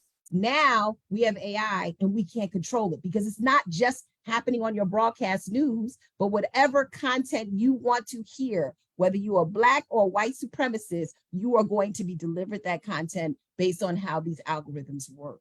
So I think it's important for us, for emerging journalists, for ourselves, to just understand how this technology works and make the right decisions, but at the same time have the agency. I'm working on a piece right now. I'm so upset with this stuff that I feel like we don't even have an agency, because we don't even know that it's not disclosed that you can't go buy a car on Credit Karma. You still need your FICO score, but people think that AI is good enough to determine your credit score. But then 2, We don't know when the technology is being used to make eligibility decisions that foreclose on our opportunity to own a home, get a job, or to live safely. One thing I just want to put out there, and people have been talking about China for another conversation, international partners are doing this way differently than the United States. They're putting big barriers on American companies that cross the line when it comes to these egregious behaviors. We in the United States, because these are American companies, have not done so. And so there has to be a conversation on the type of regulatory regimes. What constitutes a high risk or low risk model? How do we actually do, our friend Laura Murphy put everybody on blast with civil rights audits? How do we do those things to raise the bar on innovation? So again, we're not on the menu and we're not just the subjects. So this has been great, but I think, Richard, you got to do a part 2, and maybe we got to start a little earlier. Richard, let me hold the whole time here. Yeah.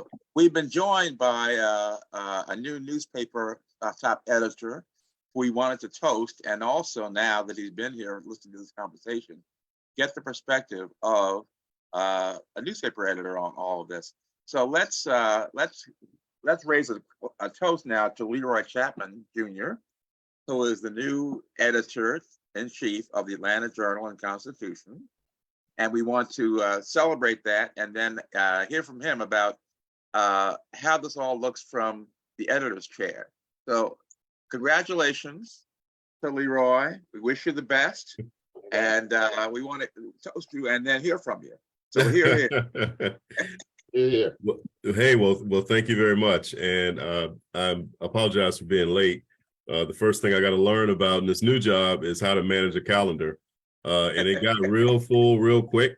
But I am doing that. So I got here at 8 instead of 7. But I think I understand the issue. And in terms of being able to tell the story, in Atlanta, we are uniquely positioned to really go deep on stories that are of concern to African Americans across this country, and for that matter, those of African descent globally.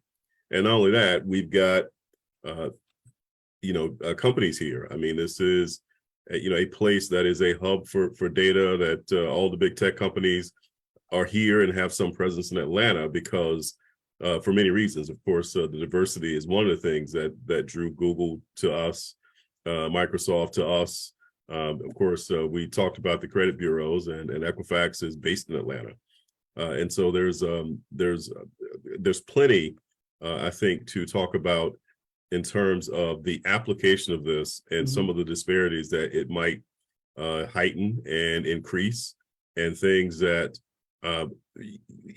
this could really facilitate when you're talking about access. So given that, I think this conversation will allow me to have a conversation in my newsroom about us learning a little bit more and being, I think, more curious about some of the governmental and commercial applications of this, because it is frightening when you talk about police, of course, and we know that some of this stuff is already underway. And so when you begin extending it, of course, there are things that we need, as journalists, need to make sure the public is aware of.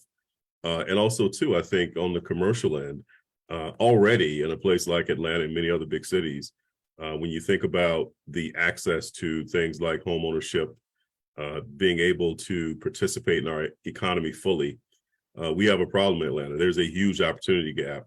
And you think about how the poor is already punished for not having certain things that right now that computers make decisions on based upon what you don't have.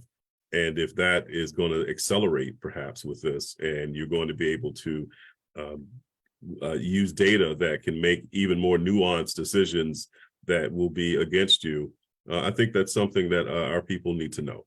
So thank you for this discussion. And my goodness, I'm saying some of the names here, and I see folks that I know your work and admire it. So I do appreciate even being involved in this discussion. So yes, I appreciate it. All right, here. Anybody got any questions for Leroy? Hey, Leroy, I am publicizing my book launch in Atlanta in Buckhead on April 29th. So the media will be there in attendance from 5 to 6. So AJC is supposed to be there. So I'm hoping that I will see you also. Okay. All right. Well, I know how to get to Buckhead. You right, man. There you go.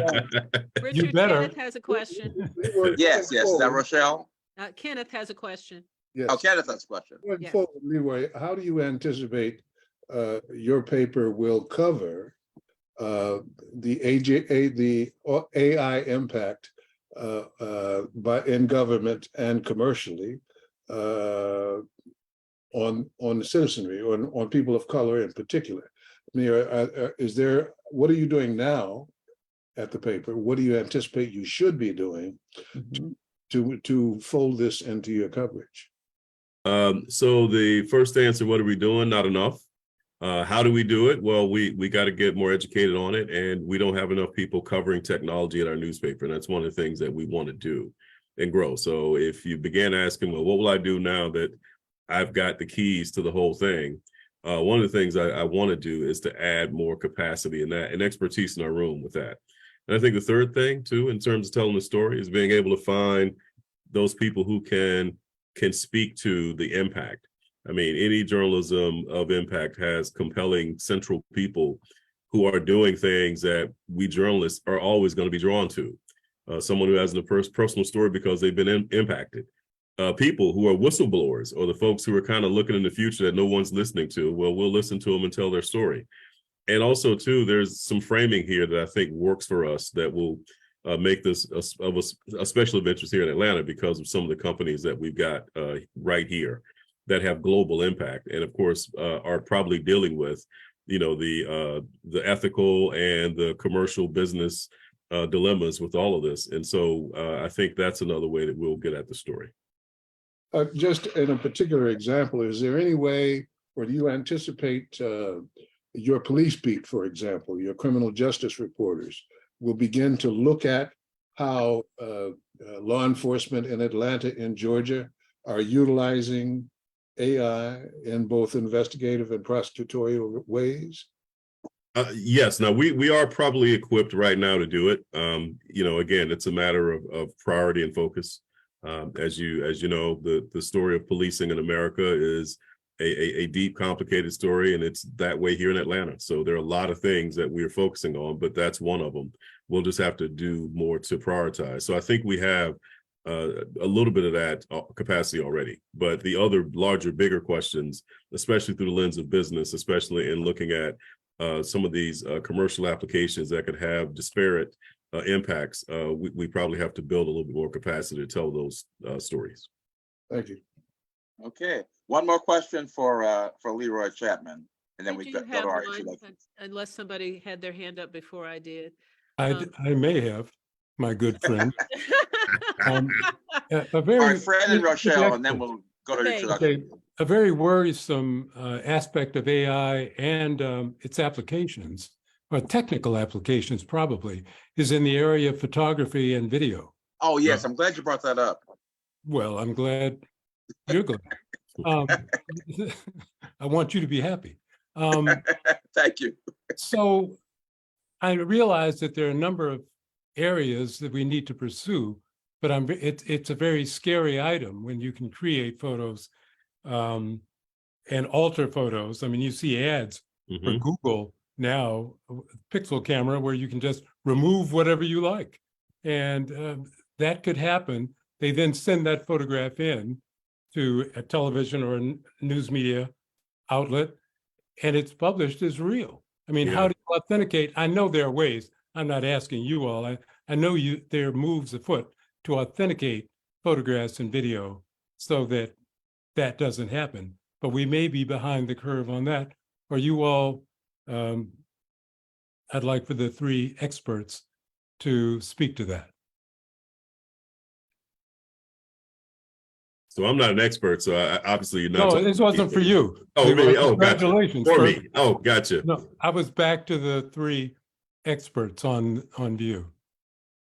I know you'll be on top of it with the good photo department. So yes, sir. Bring John Glenn out of retirement. So, anyway. I wish we could bribe him to do that. So Renee, Nicole, Calvin. Thank you. what specifically is the question? What do we have to fear from the technical side in AI in terms of altering photographs, creating photographs, and altering video for that matter? How do we know what the police department, when they're so anxious now to show body camera video, well, how do we know all of it is authentic throughout? All right, so I would say this, when it comes to, let's say, the many these generative AI apps that we've been seeing and that have been doing these photo alterations, one of the things that we've realized, and it's very, very basic, AI has a problem with fingers. So you will notice in all of those images, they never get the fingers correct. Most recently, there was this photograph that went viral, of course, of the Pope wearing a puffer jacket that many people thought was actually real. They thought, he had probably gone, high fashion, or, he had probably gone hip hop. And of course, one of the things that we have realized when it comes to photography, and actually there was an excellent article in the articles that Richard shared about the question whether or not AI is the end of photography. And the photographer who was speaking in that article spoke about the fact that, yes, you were able to do these many things with generative AI, but some of the things were very challenging. And of course, one of the things that I would always say to people, just look at the image, pull up any generative AI image.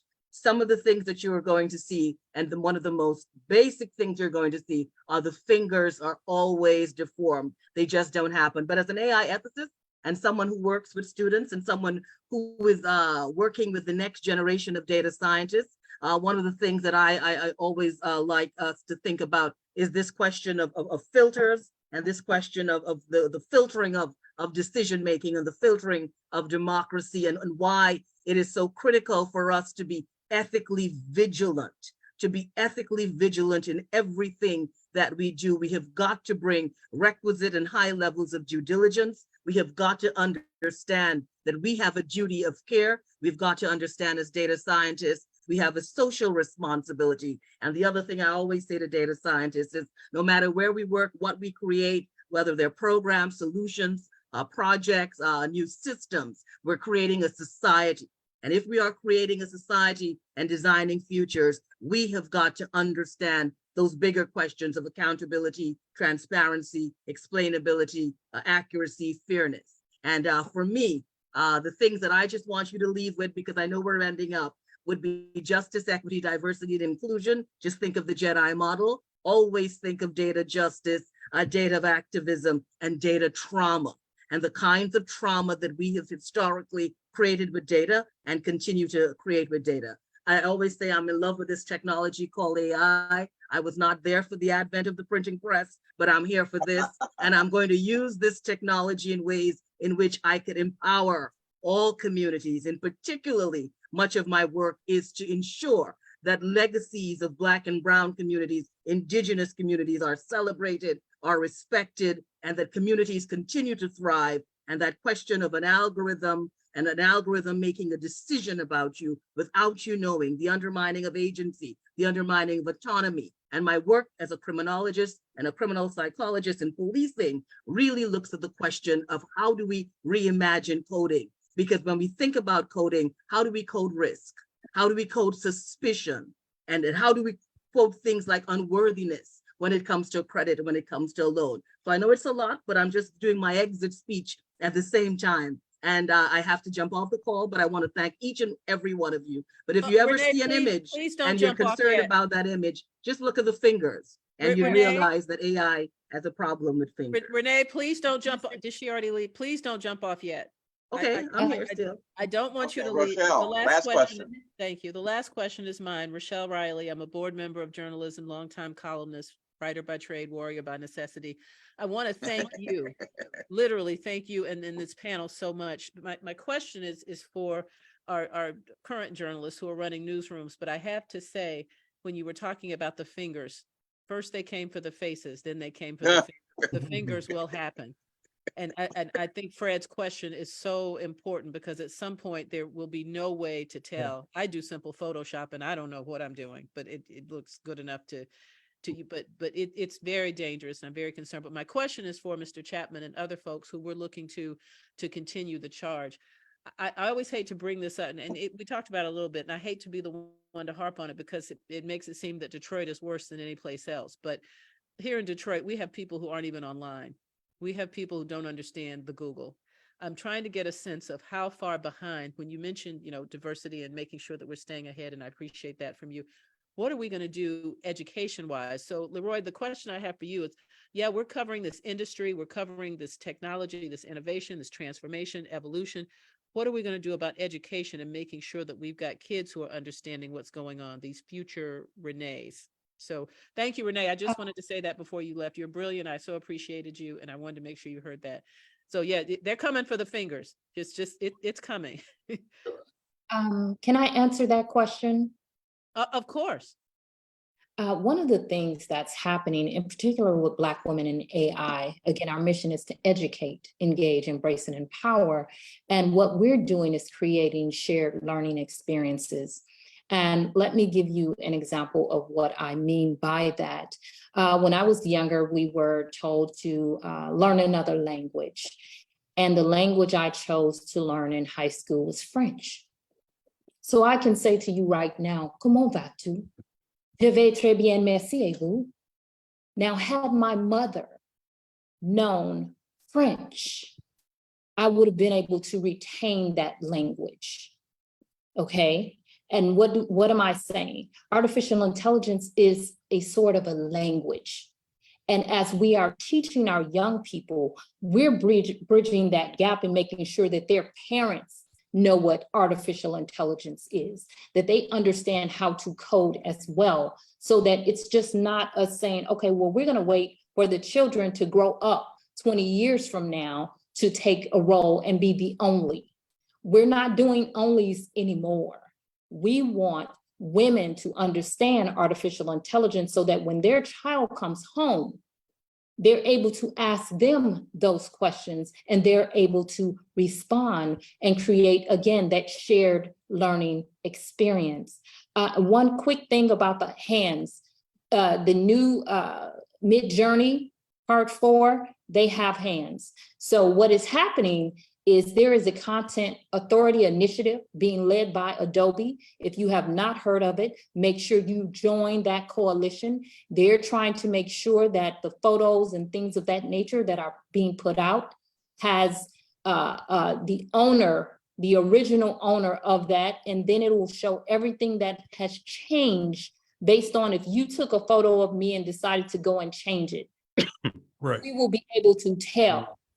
So again, find out about the Content Authority Initiative. Make sure, again, Adobe is leading it, that you are a part of that as well. The biggest issue that's going to happen, as Renee mentioned, is autonomy. We have to be careful with our own autonomy and who owns our voices, who owns our images. This is a real thing. They will be able to take 3 seconds of your voice and someone will be able to program it to say whatever it is they want you to say. Keep in mind that Adobe created the ability to alter photographs, but now they're going to be the ones to authenticate. Sure. That's it. That's that investigative element you mentioned. Exactly. I think we sometimes, when I listen to the whole concept of altering, kind of photoshopping, that's really good, but it's trivial, right? If you look at, like, if you go out to Shutterstock or go out to some of these stock image companies out, and basically you could say, hey, build me an image that looks like X, and it'll go off and it'll build you an image. That's different. That's powerful technology that can be used in a bad way if it finds itself in the wrong. A very bad way. So you think about, so like we've been throwing all these technology terms around and sometimes we can get lost in them, but the practicality of these concepts is what and that's why I say it's the call to action, because it's not just altering my photo, but you can actually take data about me and create a photo about me that looks like what you want it to look like. But As not though only a that photo, question was so Calvin, a important, video. but- Let's talk about deep fakes and how deep fakes Right. could impact I was gonna say, questions it's of about- national security. I'm sorry, everybody, but before we get back into deep fakes and more technology, I do want Leroy or any current journalist to talk about the children.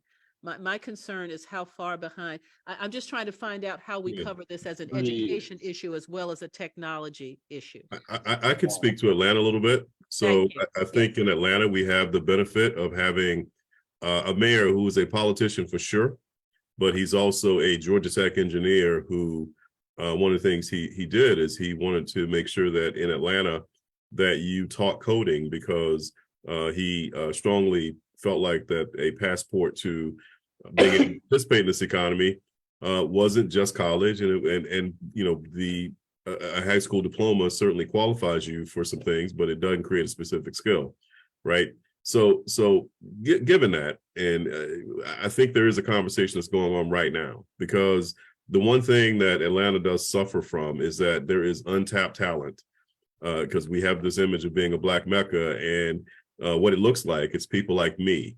I came to Atlanta from South Carolina, but I came here already educated, came here because a good job lured me, and I'm here, and now I stand among a lot of other African Americans who did the exact same thing. So we are the story of success, right? But we do that while we've got folks who were born here, and their social mobility is among the worst in the country. So people who are born in Atlanta in certain zip codes in poverty are very likely to stay in poverty.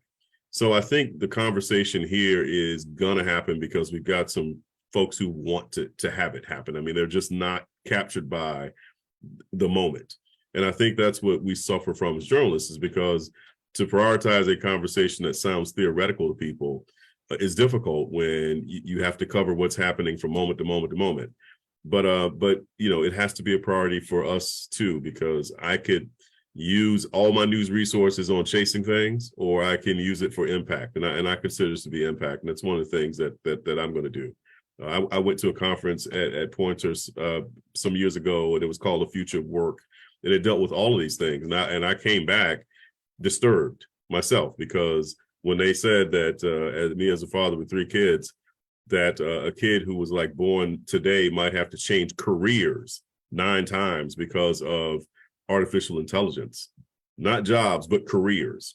So, you know, we have to create learners and lifelong learners who will have to be able to adapt with the rapid nature of this kind of change. So I've been having this conversation, and we've been doing some things, but this conversation helps me to think about going back to my newsroom, some of the things that we definitely have to address when it comes to schools. Thank you very much. Thank Sure. you. All right. Okay, now let's get to our introductions, very brief, and then we can wind this up. So Rochelle, you've already told us who you are. Yes. Fred Sweets, tell us again who you are. Again, I'm Fred Sweets of the St. Louis American, originally, the 95-year-old Black weekly, the St. Louis American. I spent a little time at the Washington Post and the Post-Dispatch and the Los Angeles Times, and then the AP, running their photo operation in the largest bureau in the world. That's it for me. Thank you very much, Fred. Barbara Reynolds.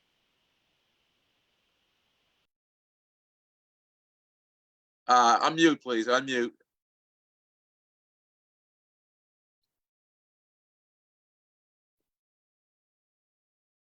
Can't get it? Okay. We're gonna come back to you, Barbara. Michelle Johnson. Hi again. Okay. I know I did some yakking earlier on, but I'm Michelle Johnson. I am, as I said, a retired associate professor of journalism at Boston University, and I have been deeply enmeshed in all this AI stuff since November, when ChatGPT was released. I also curate the innovation track at NABJ. I hope you guys are going to be there, because I am hoping to add as many sessions as I can on this topic. So thank you. Very good. Okay. Andrea. Oh, okay. You ready, Barbara? Yeah, I'm Barbara Reynolds. I'm former editor, opinion page of USA Today, many journalism jobs, 8 books. And the next book that's written is called The Rise of the Techno Messiah. on race, religion, and revolution, which deals with what we're talking about, but more or less from a spiritual concept. So this is why I'm so excited about just being here and learning so much more. I feel like I should stop and write another book now. Mine is outdated. Okay, Andrea Smith.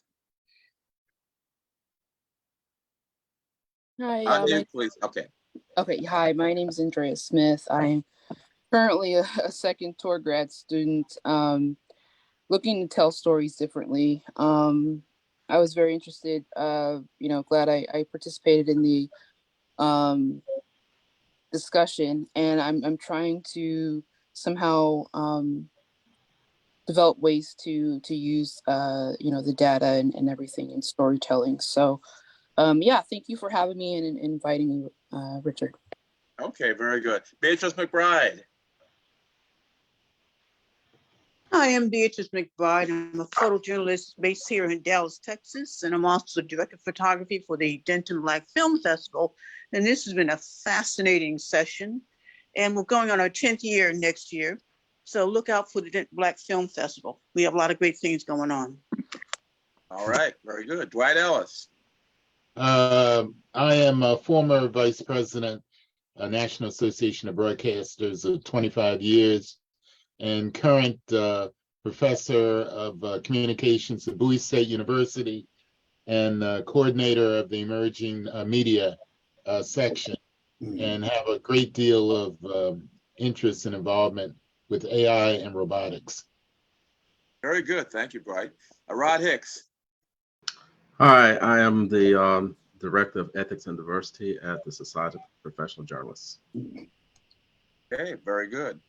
Rick Dean. Rick, can you hear us? Okay, I think there's a member. Are you there?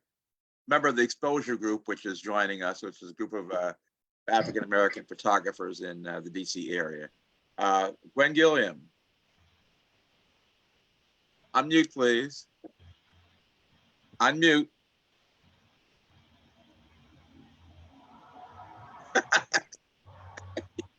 We can't hear you. Okay, we're going to go to Jeanette Pinckney. Jeanette, are you there? Can't hear you. Okay. Ken Walker. I got it. Okay, now who's speaking? Gwen? I heard somebody speaking. All right, Ken, are you there? Okay, Hazel Price. Wait a minute. Okay, you are there. Yes, Kenneth Walker, journalist in print, broadcast, and digital. And this conversation, as many of the journalism conversations, is entirely interesting, and I'm glad I was able to catch most of it. Great. So thank you, Ken. Hazel Trice-Edney. Good evening, everyone. I'm Hazel Trice-Edney, Editor-in-Chief of the Trice-Edney Newswire, which is going to be launching its new site next week. I'm scared. And I am also professor of journalism at Howard University, Kathy Hughes School of Communications. All right. Did you put it in the chat about the event you're Oh yes, we're having our annual States Women for Justice luncheon on this Friday. If you want to be invited, send me an email. I'll put my email address in the chat. Okay, thank you. John Yearwood. Hey, Richard, another great night, great programming as usual. I'm John Yearwood, the editorial director for diversity and culture at Politico. And just wanted to let you and everyone know, Richard, that on Friday, we're releasing our second power list. And it looks at some of the key makers of or disruptors of power and politics in 2022. Are there many people of color on that list? I'm sorry? Many people of color on that list? There are many people of color on the list. And you missed it this year, Richard, but next year we still have hope. All right. All right. Okay, thank you. Lynn Adrian. I'm Lynn Adrian. I'm recently retired as the director of the Washington Graduate Program from the Newhouse School, Syracuse, on the journalism board. Just wanted to say, I mentioned the thing about TikTok because so many of my grad students were getting their news from TikTok. Right. And we have to be aware of where a lot of young people get their information from. And if we're going to alert them to the possible risks of AI and other things that could be used against them, going through TikTok is one way to get their attention about TikTok and other platforms that can be gathering information in ways that they are not aware of. Yeah, I hear you. Okay. Donna Maria Jones. Good evening, everyone. I first want to say thank you for allowing me to be here. I am a retired Air Force pharmacist, public affairs officer, and commander. Currently, I'm a freelance photographer with a studio here in Southern Maryland. And my mind is absolutely blown. Yeah. All Absolutely right. blown. I'm so glad to be here. And I've learned quite a bit tonight. And I'm looking forward to hearing more from each of you. I've been writing down notes, copious notes. So thank you again. Excellent, excellent. Okay. Isaiah Lewis Poole, who's been covering roundtables for us recently, and I hope you've been checking out his work. Isaiah, we can't hear you. Unmute, please. Okay, I guess we'll have to get back to Isaiah. Let's see who's next here. Cynthia Adina Kirkwood, and tell us where you are. It's after 2 in the morning. I'm in Portugal, so you know this has been a fascinating evening because I've stayed up. Thank you for having me. A few years ago, I wrote a book or published a book called Turn On, Tune Out, a novel about the computer really occupying so much of people's consciousness that they're not thinking, any longer. That's been my fear, for a long time. And I worry, we have said in this conversation that journalists have to be more discerning about what's coming across, but I do worry about young people not being that way and say getting their information from TikTok. So yeah, thank you. Thank you for asking me. Okay, thank you, Cynthia, for being here, especially at that hour. Jackie Jones. Hello, Jackie Jones, Dean of the School of Global Journalism and Communication at Morgan State University. Another great session. Thank you. Thank you. You think your students will be learning more about AI? Oh, we're already working on that now. We are in the process of working with the School of Engineering on a project to look at how AI is impacting our discipline. Oh, very good. Okay, thank you. Angela Dodson.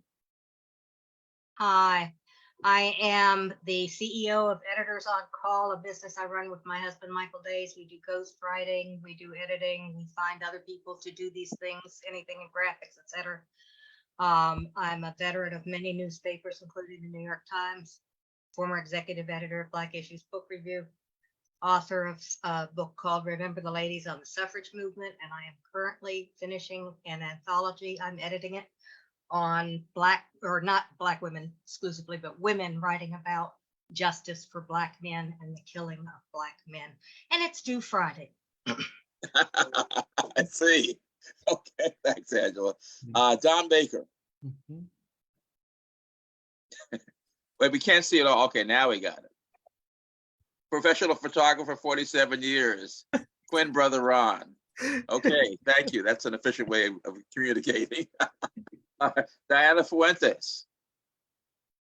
Hi, I'm the Executive Director of Investigative Reporters and Editors and a journalist for more than 35 years. I'm based in San Antonio, Texas, and this was an incredibly enlightening roundtable, Richard. It was just amazing. Thank you, Wonderful, everybody. wonderful. Glad to hear that. Mary C. Curtis.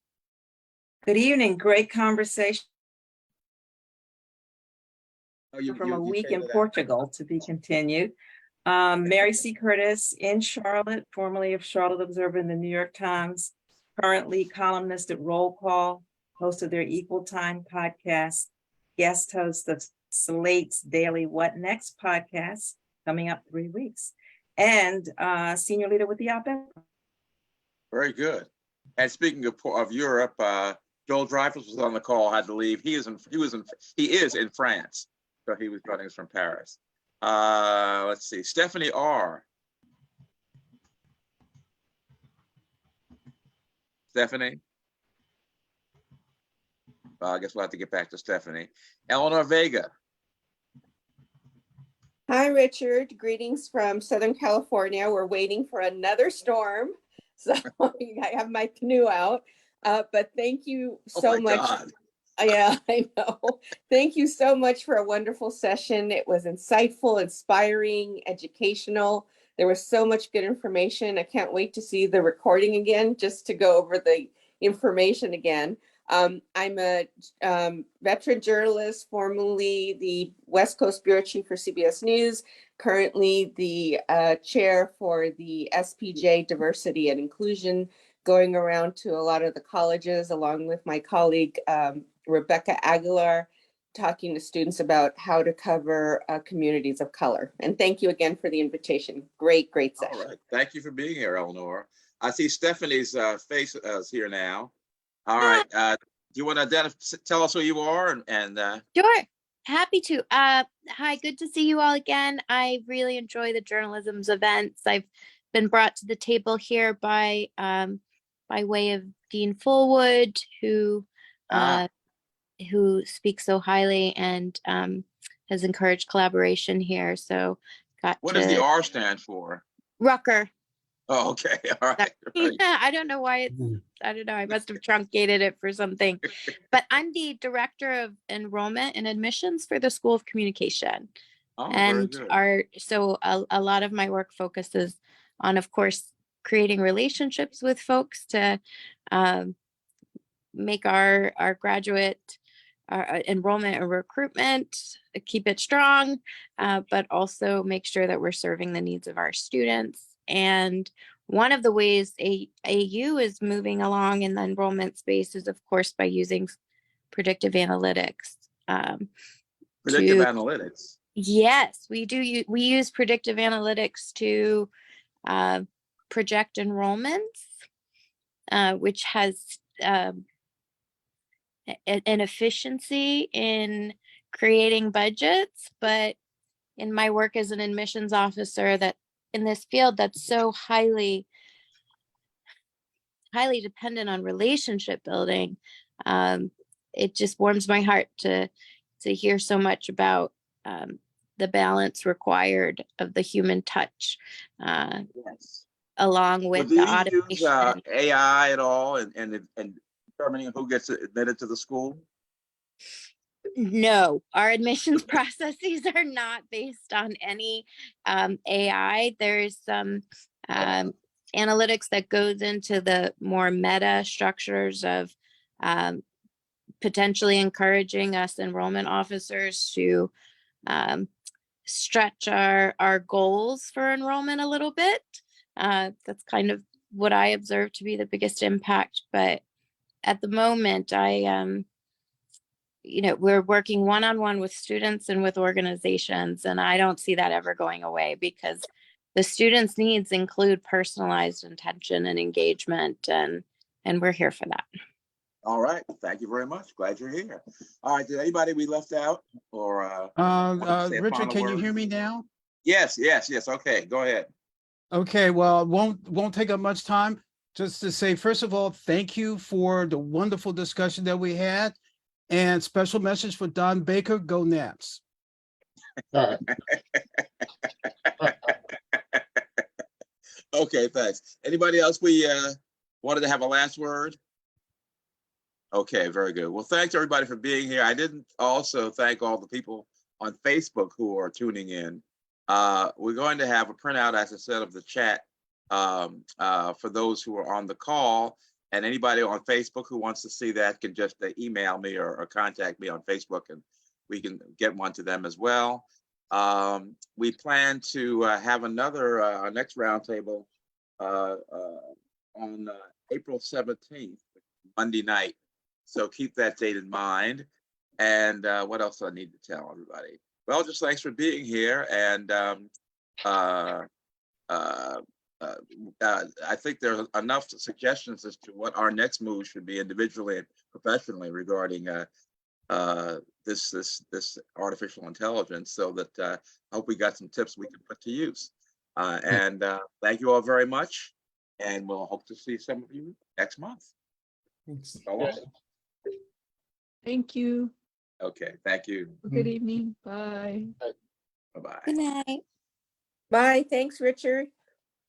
Good night. Thank you so much.